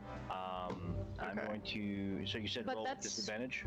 Yes, Within close range, so yeah, okay. it's disadvantage because But I he shoot in cannot the see the darkness. target.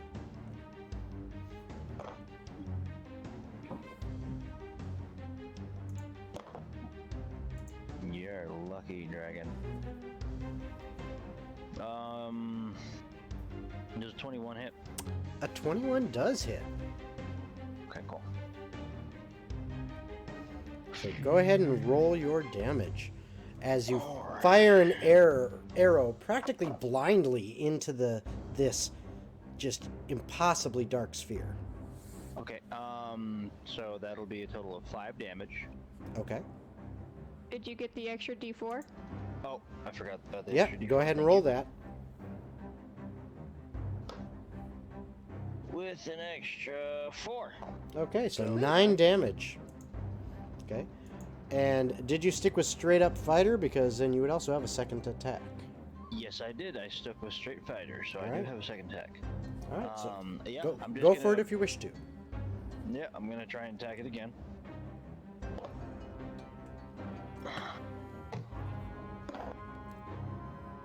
Okay. Does a 17 hit?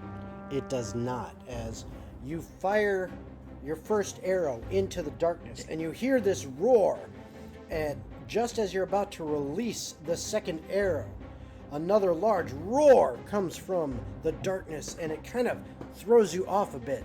Your arrow goes wide of where you were aiming for, and you do not hear a second thunk like you did the first as it found the flesh of the dragon. Damn. But you you are confident that that first arrow hit. Okay, so I'm confident. All right. I am going to use my second wind, and I'm going to restore 1d10 plus 5 HP. Have you taken any damage? I have. Yeah, he got hit by the lightning breath.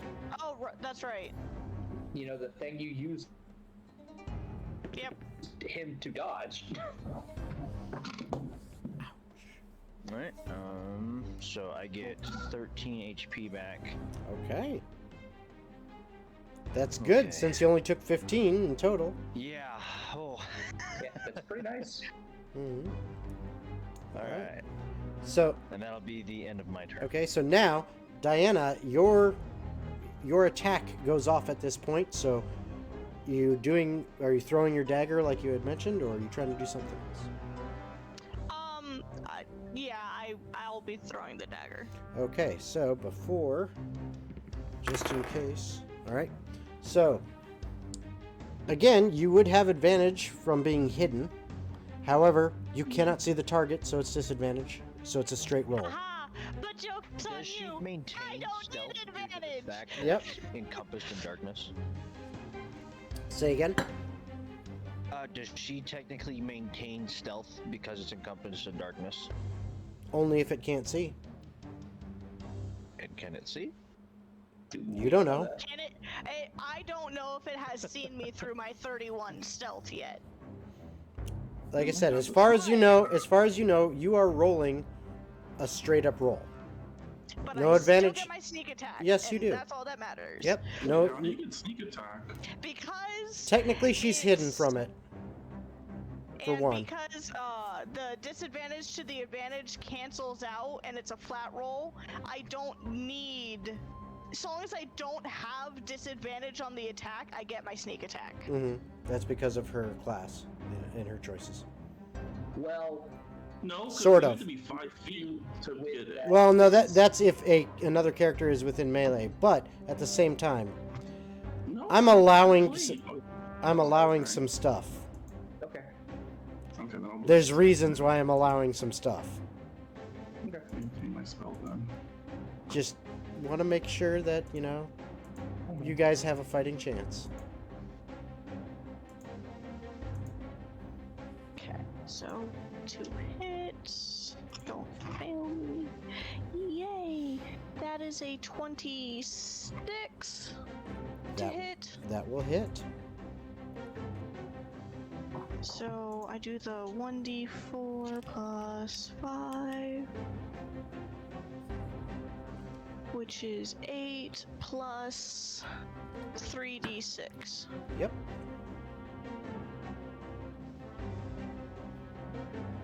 So 8, 11, yeah, 8, 11, 17, 25? Okay. No. 17 plus 6. 23. 23. All right. 23 points of damage as watching Darius's arrow, his first one, fly through and elicit a roar of anger and pain from the darkness within. You unleash your dagger along the exact same trajectory and once again are rewarded with a loud screech of pain coming from the dragon. And that is your turn. My held action. Yes. Now, these little buggers. Yep. What do you mean? They did nothing. I did nothing. Okay, they're fine. They're fine. Come up to you guys. And actually, he would go right here. And this one here. As not being in the darkness, although one partially is, both of them open their mouths and unleash not nearly as bright or as big, but still powerful and deadly bolts of pure electrical energy that fly straight through their targets, which is going to be for you here. You're going to have Alina and Darius, and this one is going to be able to hit Yaris. What? No. I did nothing. Yeah. And I need all of you to make dexterity saving throws. Okay. Ooh. I'm really good at those. Who's shooting what where? You've got crossing bolts of breath weapons. You are luckily not at the right angle to be hit, so you're fine. And 23. No, I don't do shit. Yeah, you don't get hit.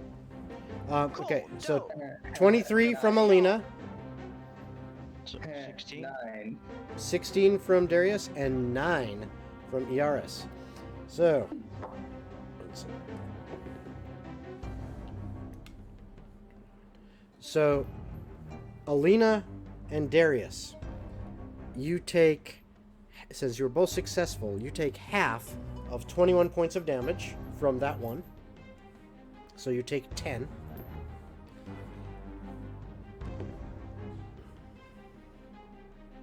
Okay. And Yaris, you take 20 points of lightning damage as bolts of lightning slam into you guys. Okay.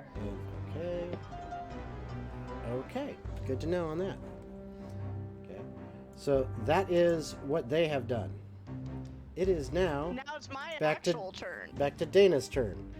Are you going to use This the is same gonna be tactic or do something fun. else? Actually, bear with me as I say this. Okay. So, I'm going using his big ass body as a buffer still to the one that's diagonal from me. Mm-hmm.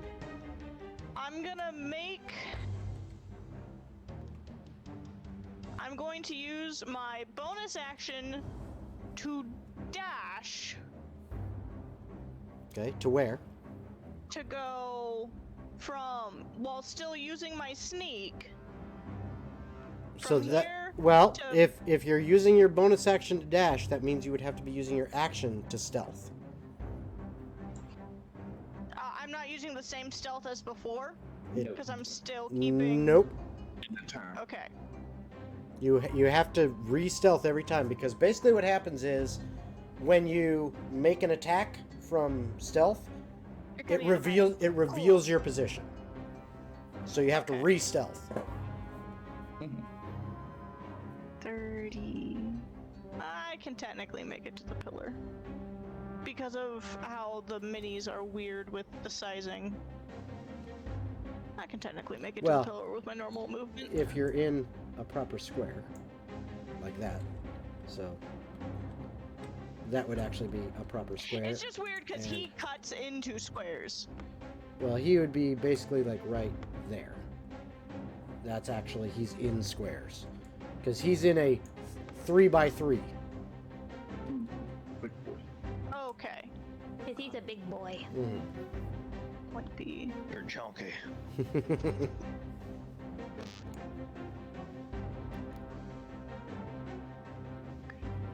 Bonus action. Give me a second to read this to make sure it's going to work in my head how I think it is, because I'm Alright. trying to do this right. Alright, well hurry up. Time is of the essence. Take too long, and I'm gonna skip past I your also turn. haven't played a rogue before, so let me Huh? read.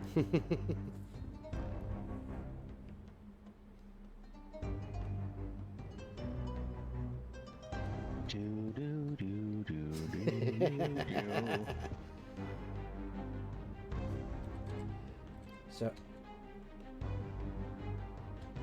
as you are watching, as you are going through all this, dodging to and Okay, fro. fuck it. Yes. So, oh, that's more complicated than I thought it was. Can you, guys, this wording's confusing me. How exactly does steady aim work? Now I have to go and look. Because it says, Your as a bonus speed action, you 0. can give yourself advantage on your next attack roll on the current turn. You can use this bonus action if then you that's haven't exactly what it moved does. during this turn.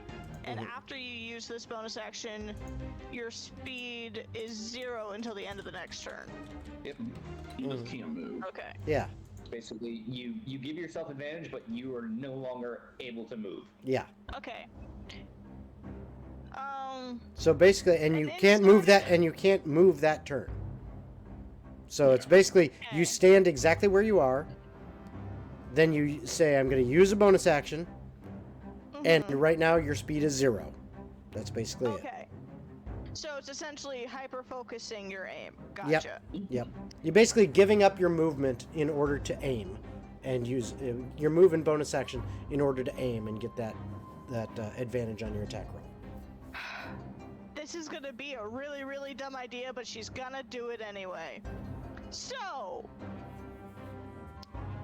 she's going to move using her movement up to where she is 10 feet within, like, the dragon. Well, move yourself. So she's Move 10 yourself in. feet into the circle, into the bubble. Cut. Mouse, Well- where'd you go?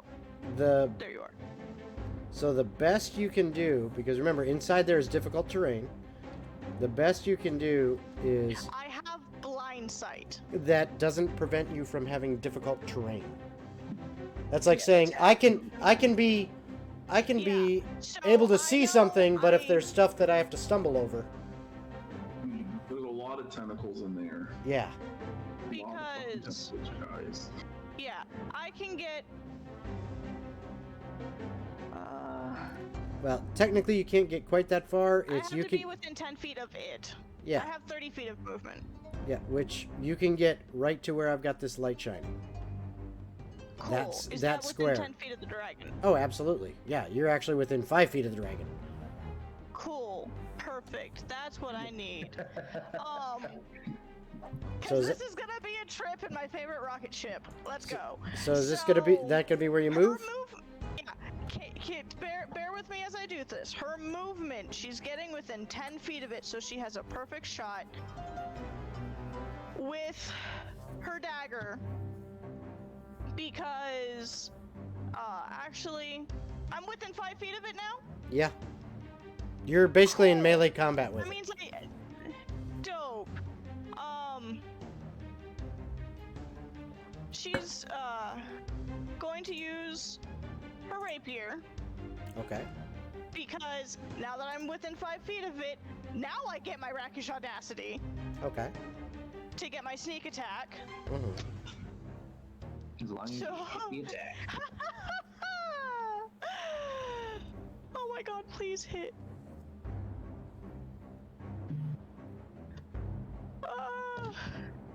Does 17 plus 8?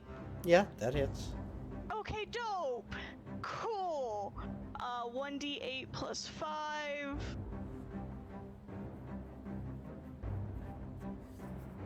Oh, I love this.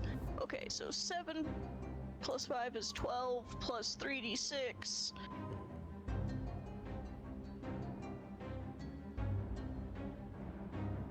Six, 5, and 4. So Okay, so that's 15 plus 12, that's 27. 6, 5, 4. No, that's 12 plus Six- 15. Yeah, 6, 5, and 4 is 15, and I said 15 plus 12, which is 27.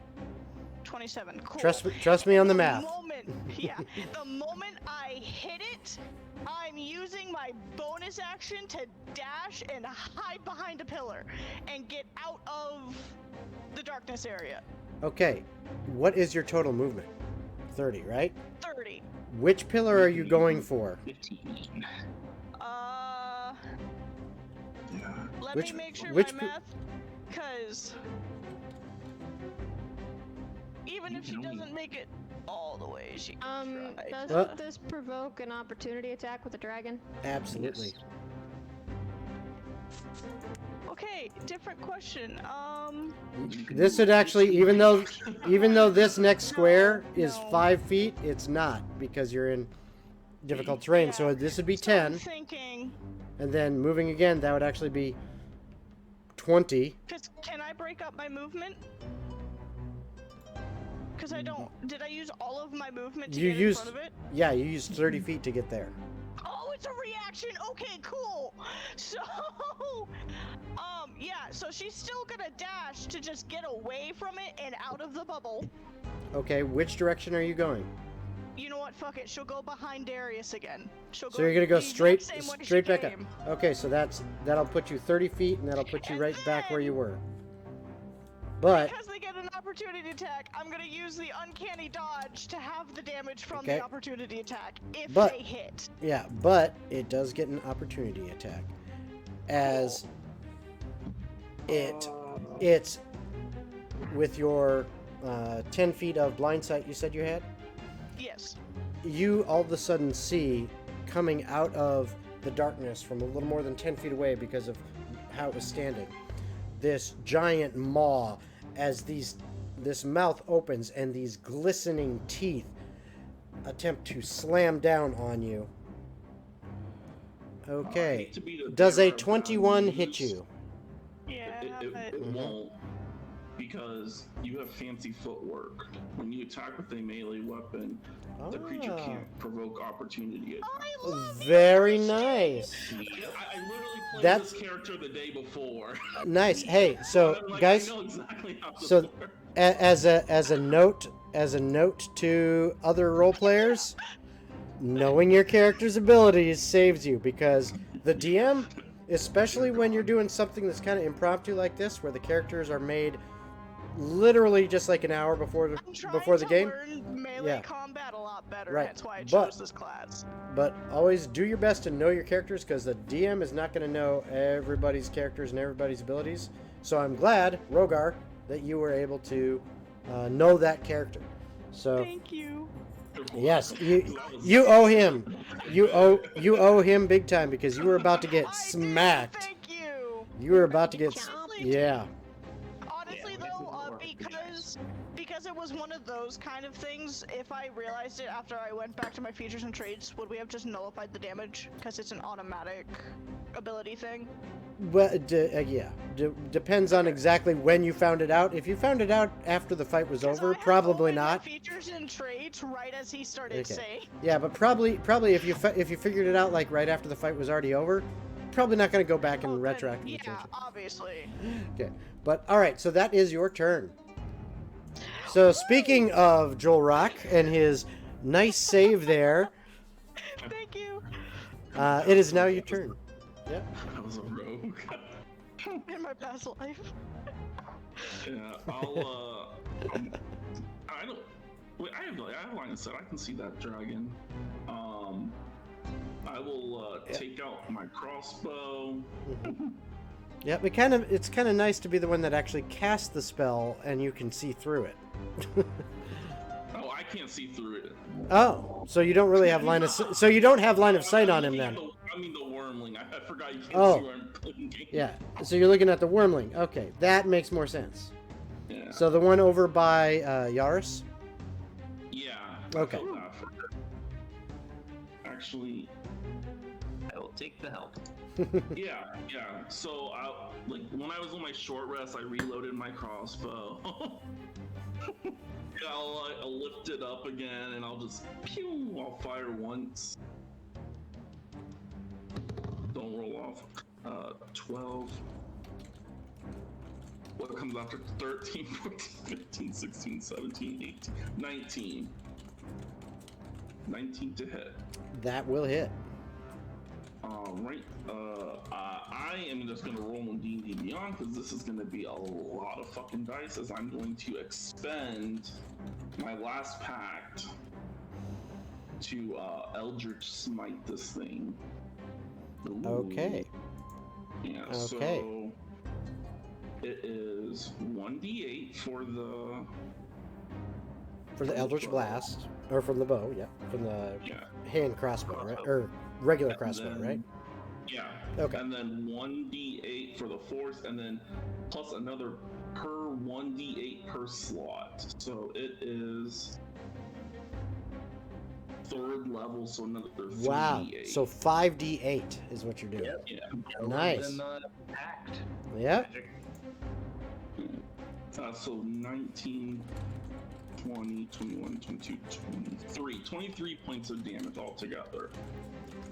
All right. So as you see Dinah run in to this sphere of darkness that you have created with the spell Hunger of Hadar, you hear a dragon roar as you see her dash back out, somehow miraculously dodging as the dragon attempted to bite her, but her nimble footwork took her out, and she retreats again behind Darius, blood dripping from her rapier.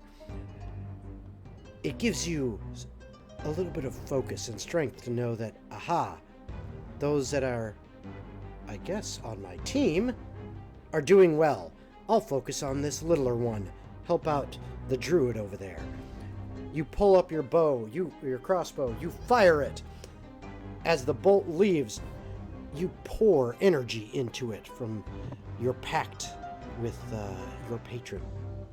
And the bolt, now more than just wood and iron, flies true and slams into the dragon, almost knocking it off its feet. It lets out a great roar as it collapses to the ground. You're welcome. So we're gonna go 5, 10, 15, 20, 25. I didn't mean to jump into the. Oh my god. Yeah, don't jump into the There you go. spikes. I'm gonna stay right next to. No, I'm not. That seems like a bad idea if I get shoved.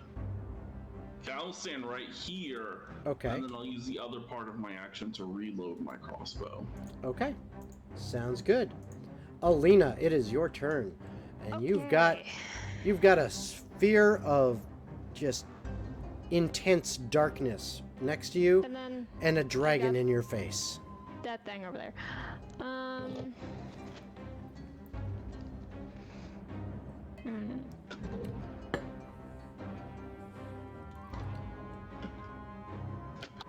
I am going to honestly, well, you know, facing this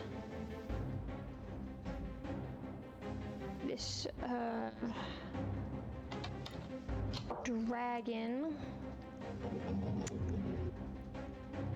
I am going to cast Shatter at 3rd level. Okay, nice. It's a con save of 15. Okay.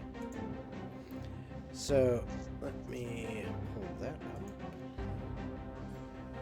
And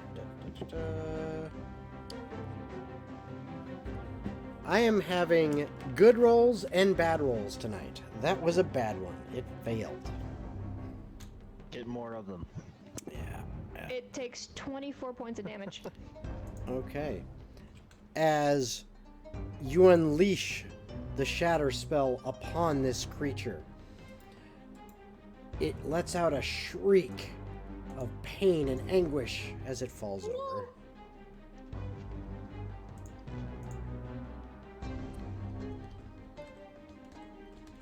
And then I'm going to use my bonus action to cast to... I'm facing Darius. I'm going to turn to Darius, and I'm gonna Bardic Inspiration him. Okay. You get a D10 or a D8. D8.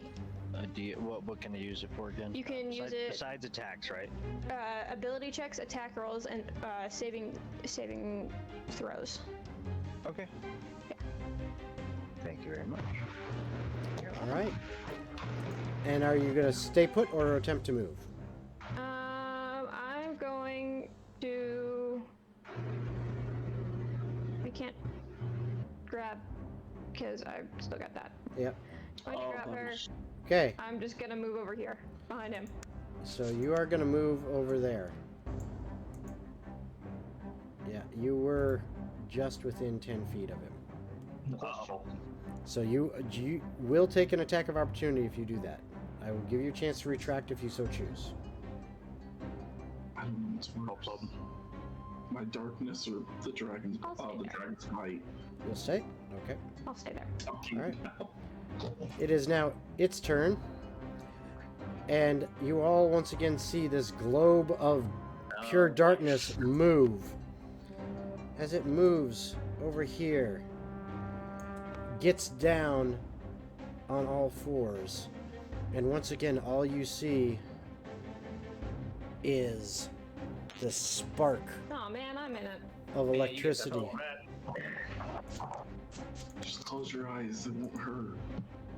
And right through all three of you, I need dexterity So- saving throws. Question, because I'm behind him again and I still have my uncanny dodge, can I do what I did last round and just Yes. still use him as a shield? I will allow it. Yeah. Am I allowed to use my cloud rune? And what exactly does that do? So my cloud rune, when you or a creature you can see within 30 feet of you is hit by an attack roll, you can use your reaction to choose a different creature other than the attacker within 30 feet of you to become the target of the attack instead. Problem with this is that it's not an attack roll. Okay, that's what I was curious It's about. a saving throw. Yeah, it's a saving throw. So I need Alina and Darius to make saves, dexterity Darius, saves. don't go down. 18. Okay. 22. Okay. There you go. That's probably a good thing for you guys. This will be something. And I'm also going to use my reaction to cutting words. Oh, this wait. guy. No, wait, no. Because regardless, it halves the damage no matter what. So I won't waste my bardic die. I'm still gonna. Okay. So, you both pass the save. So you take half of 54 points of damage, Holy hell. which is I got an which 8 is- for that cutting words. yep. So that is 27, and your cutting words reduces it by 8 to, I believe, Right. just one target though. I'm dead. Oh, your wall is down. Oh no. Hold on, let me double check. That was Just 10 to make points sure. over the health I had. Oh boy. Okay, that's No. fine. I'm subtracting it from the damage roll. Right, but what I'm saying is, then it subtracts from the total, not the halved. Okay. It would still reduce the half, Yeah. though. Yeah, it does, but basically by half. So instead of 8, you're reducing it by 4, so that makes it 23 instead of 27. Damn. Which is only 11 damage? No, it's No. 23 damage. No, no, no, no. 23 That is the half. half. That is the halved. Ignore me, ignore me, ignore me. Okay. How Darius? Please take down the sphere. I'm at 5 health.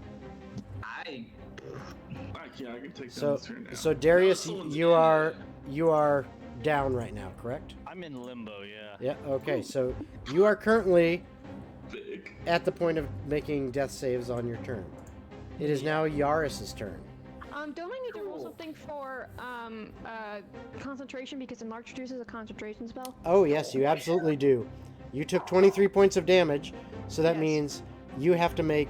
It's not too bad. It's an 11 or higher on a concentration check, which is a Constitution save.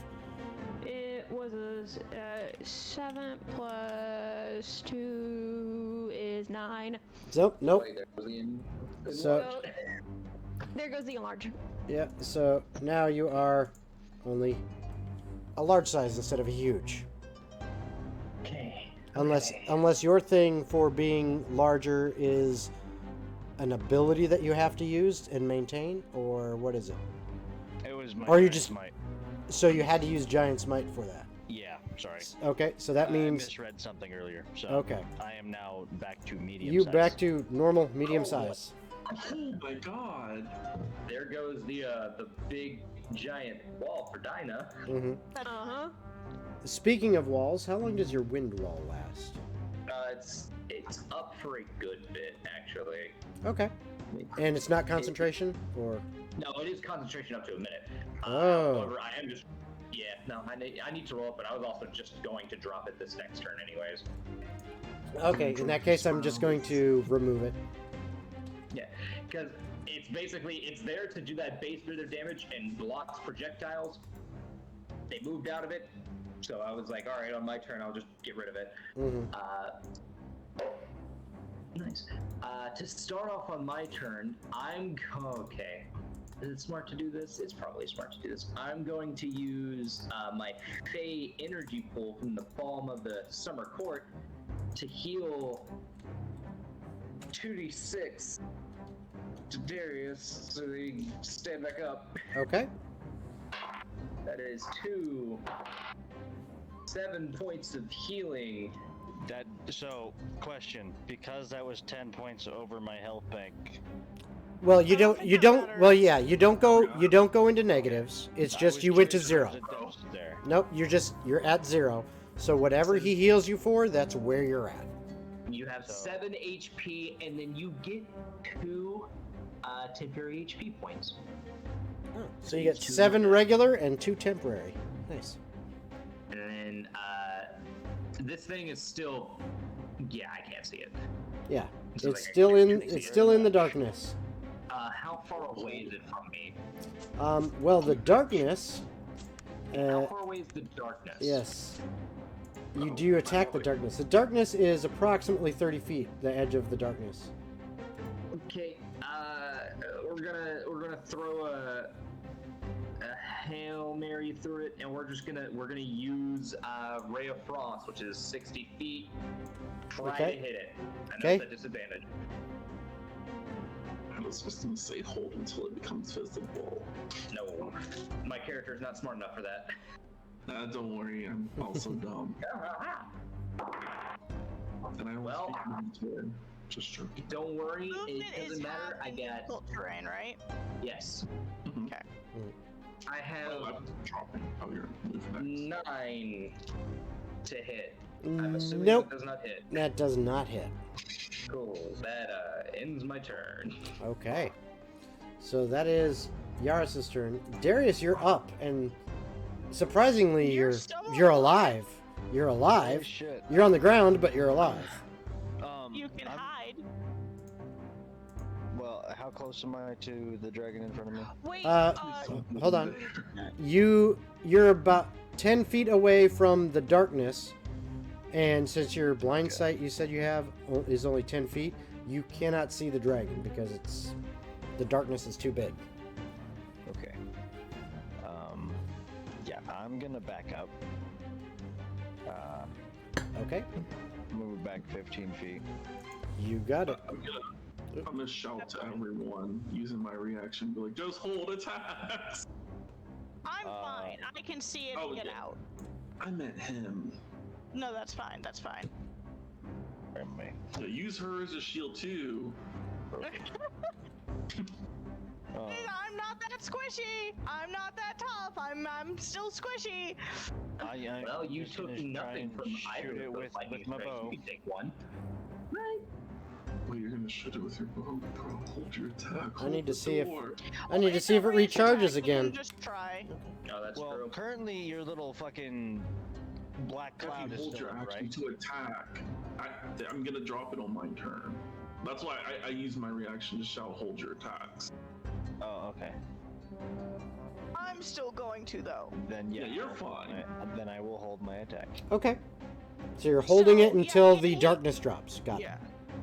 So, is that the rest of your turn then? You're just gonna hold your attack, I will reactivate Giant's Might. and that's a bonus action. I think it is. Yeah. Okay. So there you go. You reactivate it. You are embiggened. Yay. I am happy because he reminded me of fancy footwork, so I can just keep doing this all goddamn day. So. All right. Be close enough to do it though. Yeah, I was and like, it yeah, moved. Yeah, And no. I'm gonna do it a little differently this time. Okay. It is your turn now. Yeah. So from where I am to where it is not difficult terrain to get up within 5 feet of it. Yes, With it my is. normal movement. Yeah, yes, it is, because as soon as you get into this sphere, it's Yeah, right difficult here. terrain. So, like right Okay. here where Alina is standing, that's difficult terrain. So I still have essentially 15 feet left. Well, you've got 5, 10, 15, 20, 25 once you step in. And then you only have 30 feet of movement, so you really can't even move any farther than 1 square in, which puts you technically, well, I need to make sure it is actually in a square, so hold on, properly in a square. Yep. Okay. And face it the right way, just so we can see. So, yep, you would technically be 15 feet away from it if you were right next to Alina, but that's the best you can do. That's the closest you can get. Well, that's not the right spot because he came up close enough to get you in there. So there we go. So fucking big.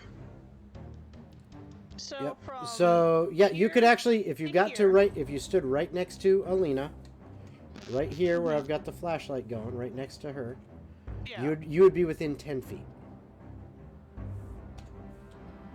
But that would be the extent of the movement you can make. Yeah, and then don't forget for fancy, you have to do a melee attack. Yep. That's a downside.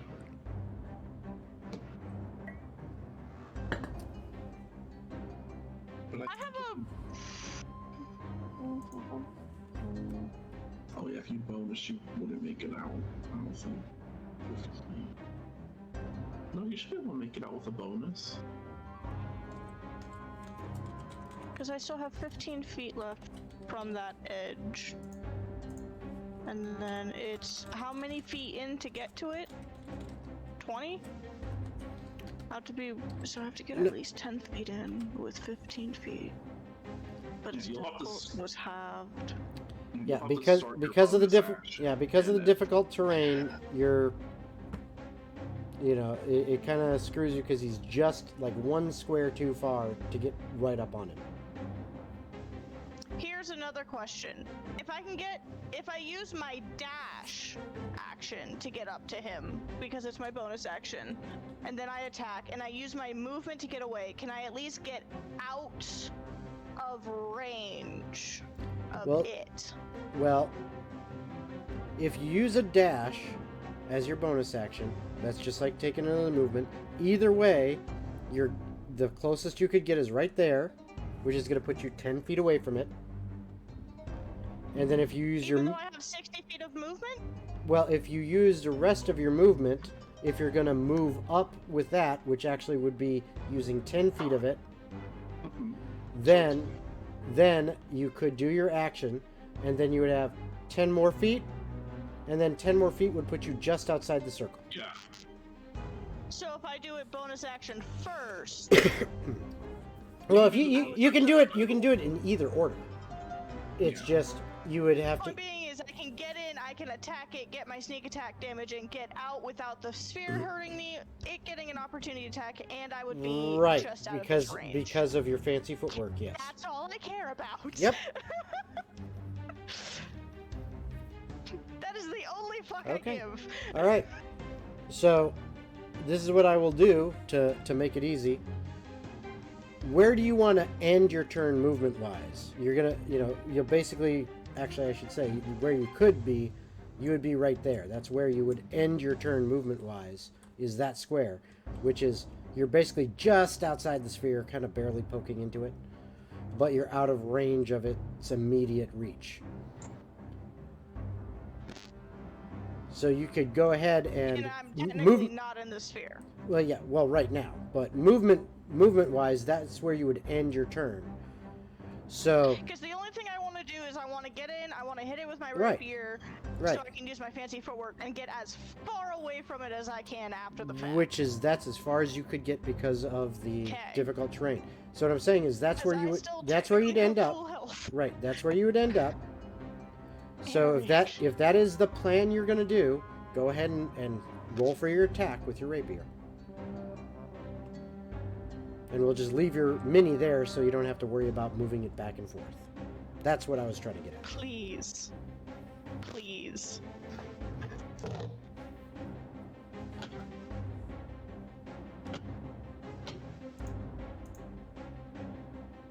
I'm a happy foxo.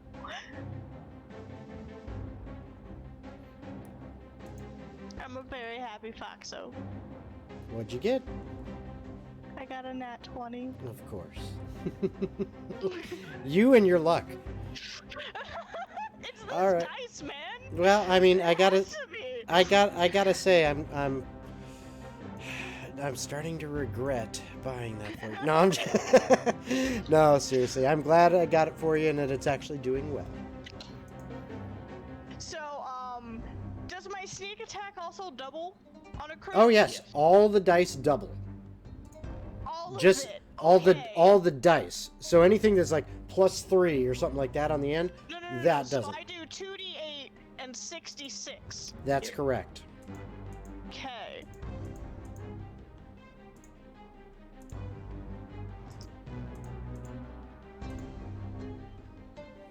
So my 2d8 was a 6 and an 8, which is 14 plus 5 is 19. Mm-hmm.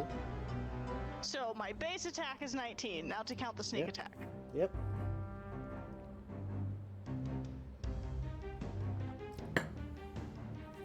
Oh, the dragon started and ended its turn. I need to roll Oh it. yes, we need to do that. Roll your 2d6, and I will roll. What was it again? Constitution? Dex 14. Dex. Yeah, so it took 6 cold, and then. Okay. Oh, please fail. And, well, it passed its save, so. Okay. So yeah, it only takes a 6 cold from 6 the beginning cold. of its Okay. turn.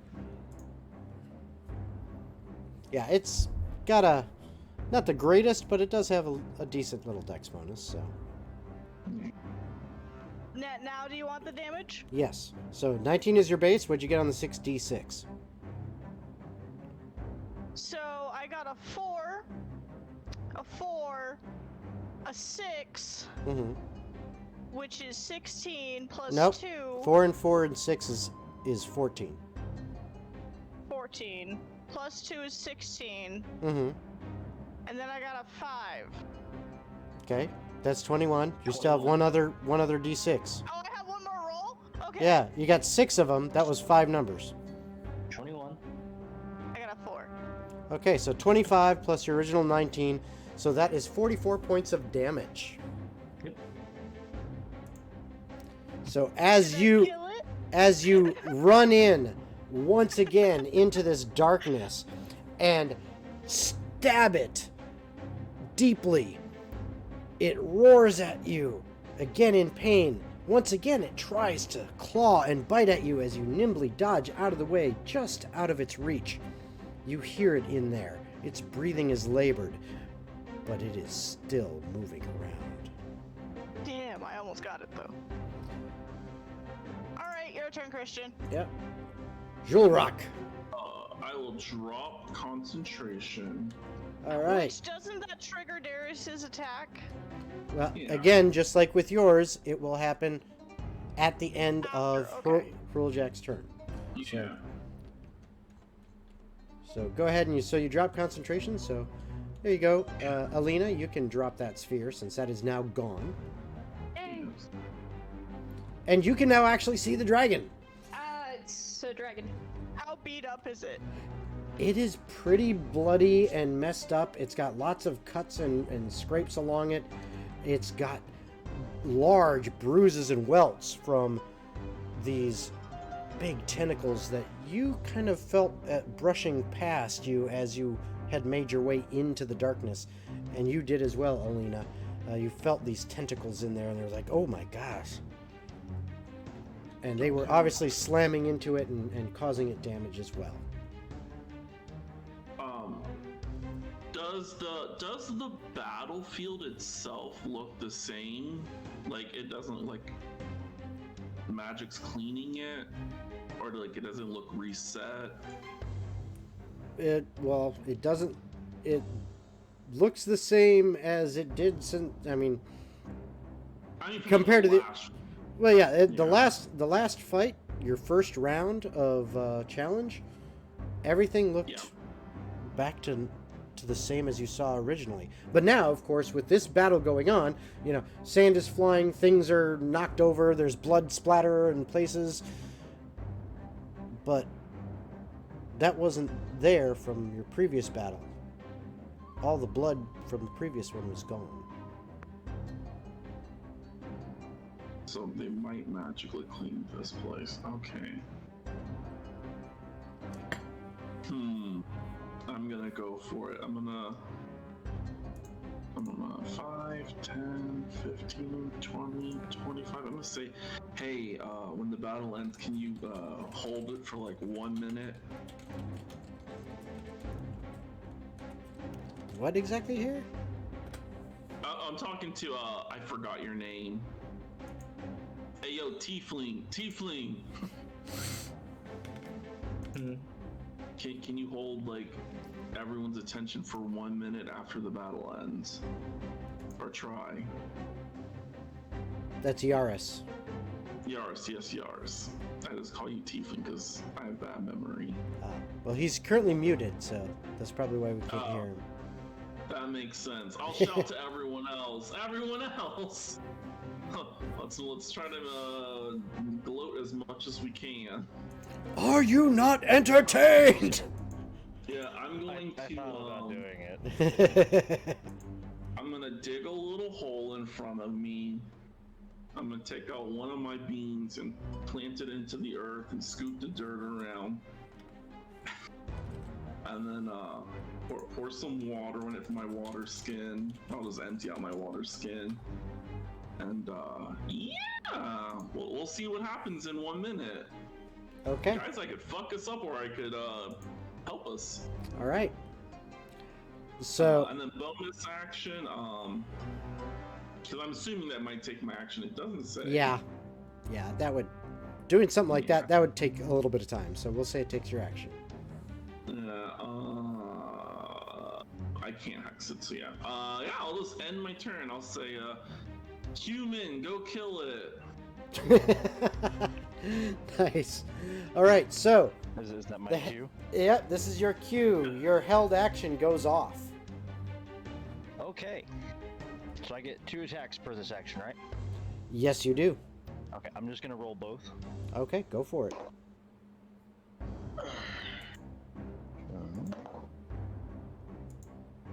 Oh, I know, grumbling at me. Okay, so for the first attack, it was a. I'm using my longsword, so 19. Yep, that hits. And then the second one is a 25. That also hits. Okay. So And I go get ahead my and roll your 1d6. damage. I also get my 1d6 damage for being with using my giant might. Okay. 1d8. Because I know we can't hold this dragon for 1 minute. So 5 plus 3, so 8 damage plus 6. Well, no, not 6. Sorry. Plus 2, so Okay. 10. Okay, so that was the first attack? Yep, that was the first attack. Okay. And then, alright, we got 2 plus 3, so it's 5 plus 5, so 10 for the second attack. Okay. All right. So that is your turn. Alina, you are up. Okay. Dragon's still alive. I am going to cast Firebolt at it. Okay. Okay. Roll your attack. Reminiscent of the undead shark. Does the 22 hit? It sure does. Sweet. 16 damage. And And then I'm going to use my bonus action to heal myself. and The second as one. your firebolt leaves your hand, just behind the 2 arrows that have slammed into the dragon's scaly hide, the firebolt also hits it dead in the chest. And I know this isn't the main game, but I'm gonna say it. Show me what you got. The firebolt is gonna go straight into its mouth and light it on fire from the inside out. Oh, ow. Outstanding. As it gets hit by the arrows, its mouth opens in a roar of pain. Your firebolt scorches a path directly down its throat, and its mouth closes. And for an instant, you see it kind of move and lurch, and then exploding out through the sides of its neck and from its belly, cracks in its scaly hide open up, flame shooting out from the neck, from the belly, and from its mouth as it slumps over, dead, with one last breath rattling out of its throat. And the crowd this time goes nuts. They are screaming and yelling, "Ah, yes! Yes!" And once again, the hooded figure raises his arms, looks over at all of you as he hushes the crowd, and says, "Well done. It seems you've earned yourself another prize. You feel once again. Cheese? You want to say something? Yeah, you can try to speak and say something. Yeah, speak for 1 minute, girl. You got this. Do you want me to stall for a minute? I can stall for a minute. Yeah, try to start for a minute. So, I have, My doctor's note is very much official right now. Can I'm bleeding I- out of my side. I'm bleeding Dinah's out of my going- side. Dinah's going to step forward towards the man in the hooded figure in the direction that he is. Mhm. And Alina is setting off firebolts like fireworks. She's just setting off in the air, just pew, pew, pew, pew. And they're shooting up, and they go up. It looks like you estimate 150 feet, and then they hit this barrier, and it shimmers. And it actually kind of makes more of a cool little firework effect because now you get this little shimmer as it hits. she's going to sit there and go, "Are you so much of a coward that you can't face us yourselves? No, Or is it no. more you know we'll kill you the moment we get our hands on you?"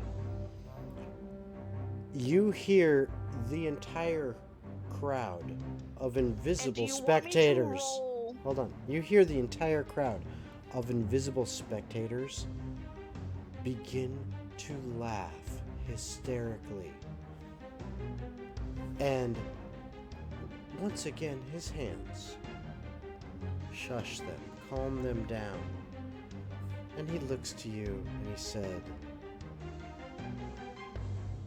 "And why would a god even deign to consider a confrontation with ants? That Only a would be false god has ridiculous." to remind people what he is.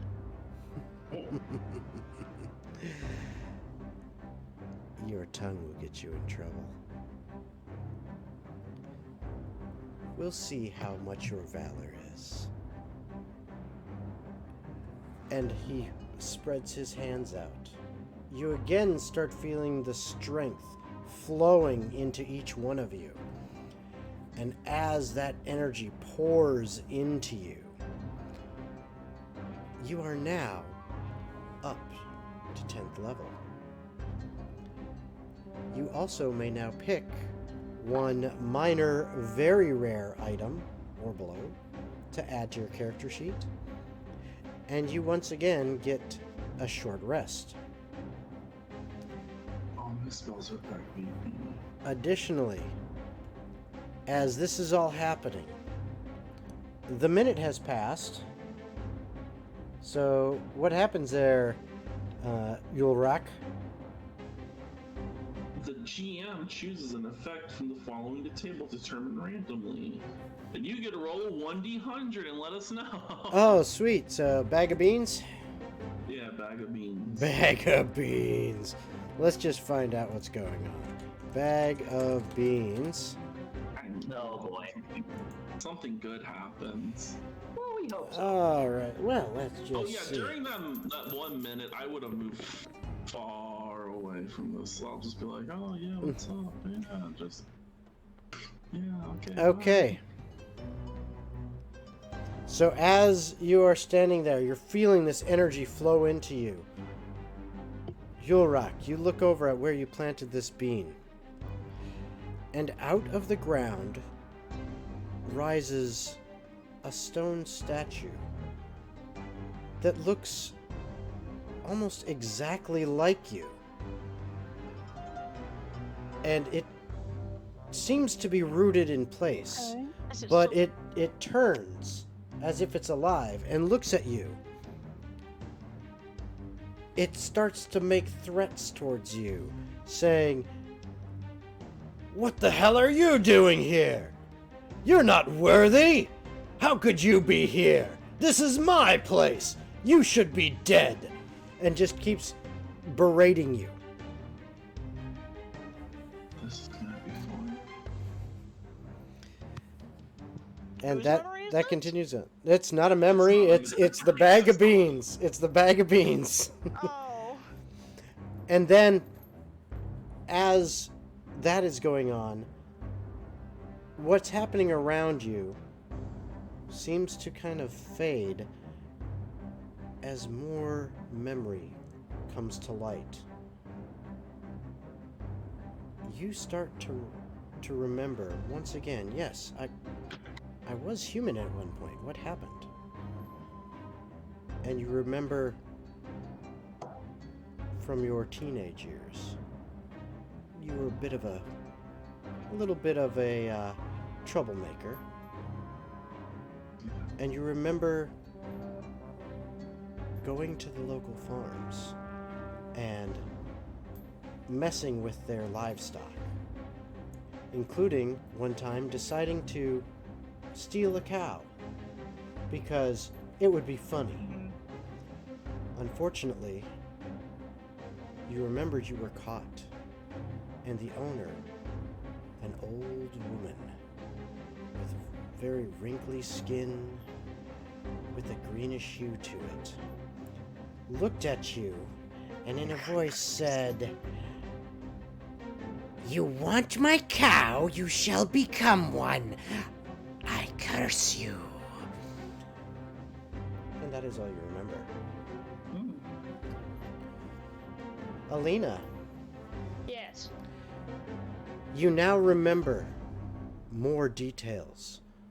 You remember the fire that burned your home, the place where you grew up, that fireball from the sky, coming from that of a red dragon, incinerating your home, and many that you cared for. And you had vowed to defeat that creature. You even set out on a quest to figure out how to go about slaying such a vile beast, one as old as it. You spent many, many months traveling out into the world, attempting to research it, finding books, texts, speaking to old soldiers and hearing of their tales. And you were starting to feel that you might almost be ready. But that's all you can remember at this time.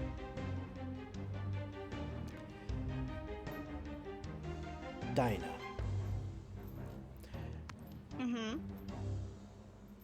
You, again, as you remember now, your ship, your home, that you are away from now, for what reason you are not sure. You remember it was called the Golden something? Golden Fate? Is that it? Yes. And that some would call you the Golden Widow. You can't remember exactly why, but you feel like it was an honorific, something earned, something that you really, truly took as your own. And that the man who had been standing beside you on the deck of that ship was like a father to you, but also your captain. And that is all you remember. Darius. Darius is doing something at the Oh, moment. Darius is doing something at the moment. Therefore, Eurydices. Eurydices, you remember your grove and this creeping rot that was coming into it. And now, you remember that you had recently before that run across a young man who had begged to be given succor and care for, as he had been wounded in the woods and had stumbled upon your grove by accident. But this young man was a woodcutter, one who would chop down trees without a care for what creatures lived in them, or the trees itself and the life that he was taking. Your heart had turned to cold and to stone against one such as this, even though he looked pathetic and was pleading before you in your very grove. You had turned him away. And that is all you remember. And for Darius, when he returns, you can fill him in. He remembers again his brother and his wife, and that his brother had done something horrible. What was it? His brother had killed his wife. But why? Why would he do such a thing? His own flesh and blood. It was about power, wasn't it? Power in securing position. But what position? The throne? Was I in line to be in the throne? And my brother as well? Huh. And those thoughts crossed Darius's mind before the memories stop. And he comes back just in time as I finish that. Yeah. You'll have to fill him in. I But will. that, everyone, is where we are going to end for tonight. As mentioned, this is just kind of a fun arena challenge. Everyone has actually survived the first 2 challenges. They have a few more left. Yeah, barely. It's been tough, but they have survived. They are now going to be, next week, level 10, fighting in the arena once more.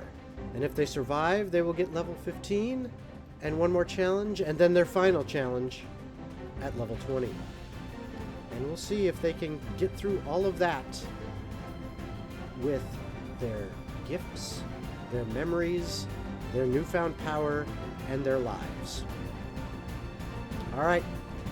Hope you had fun, and hope to see you next week.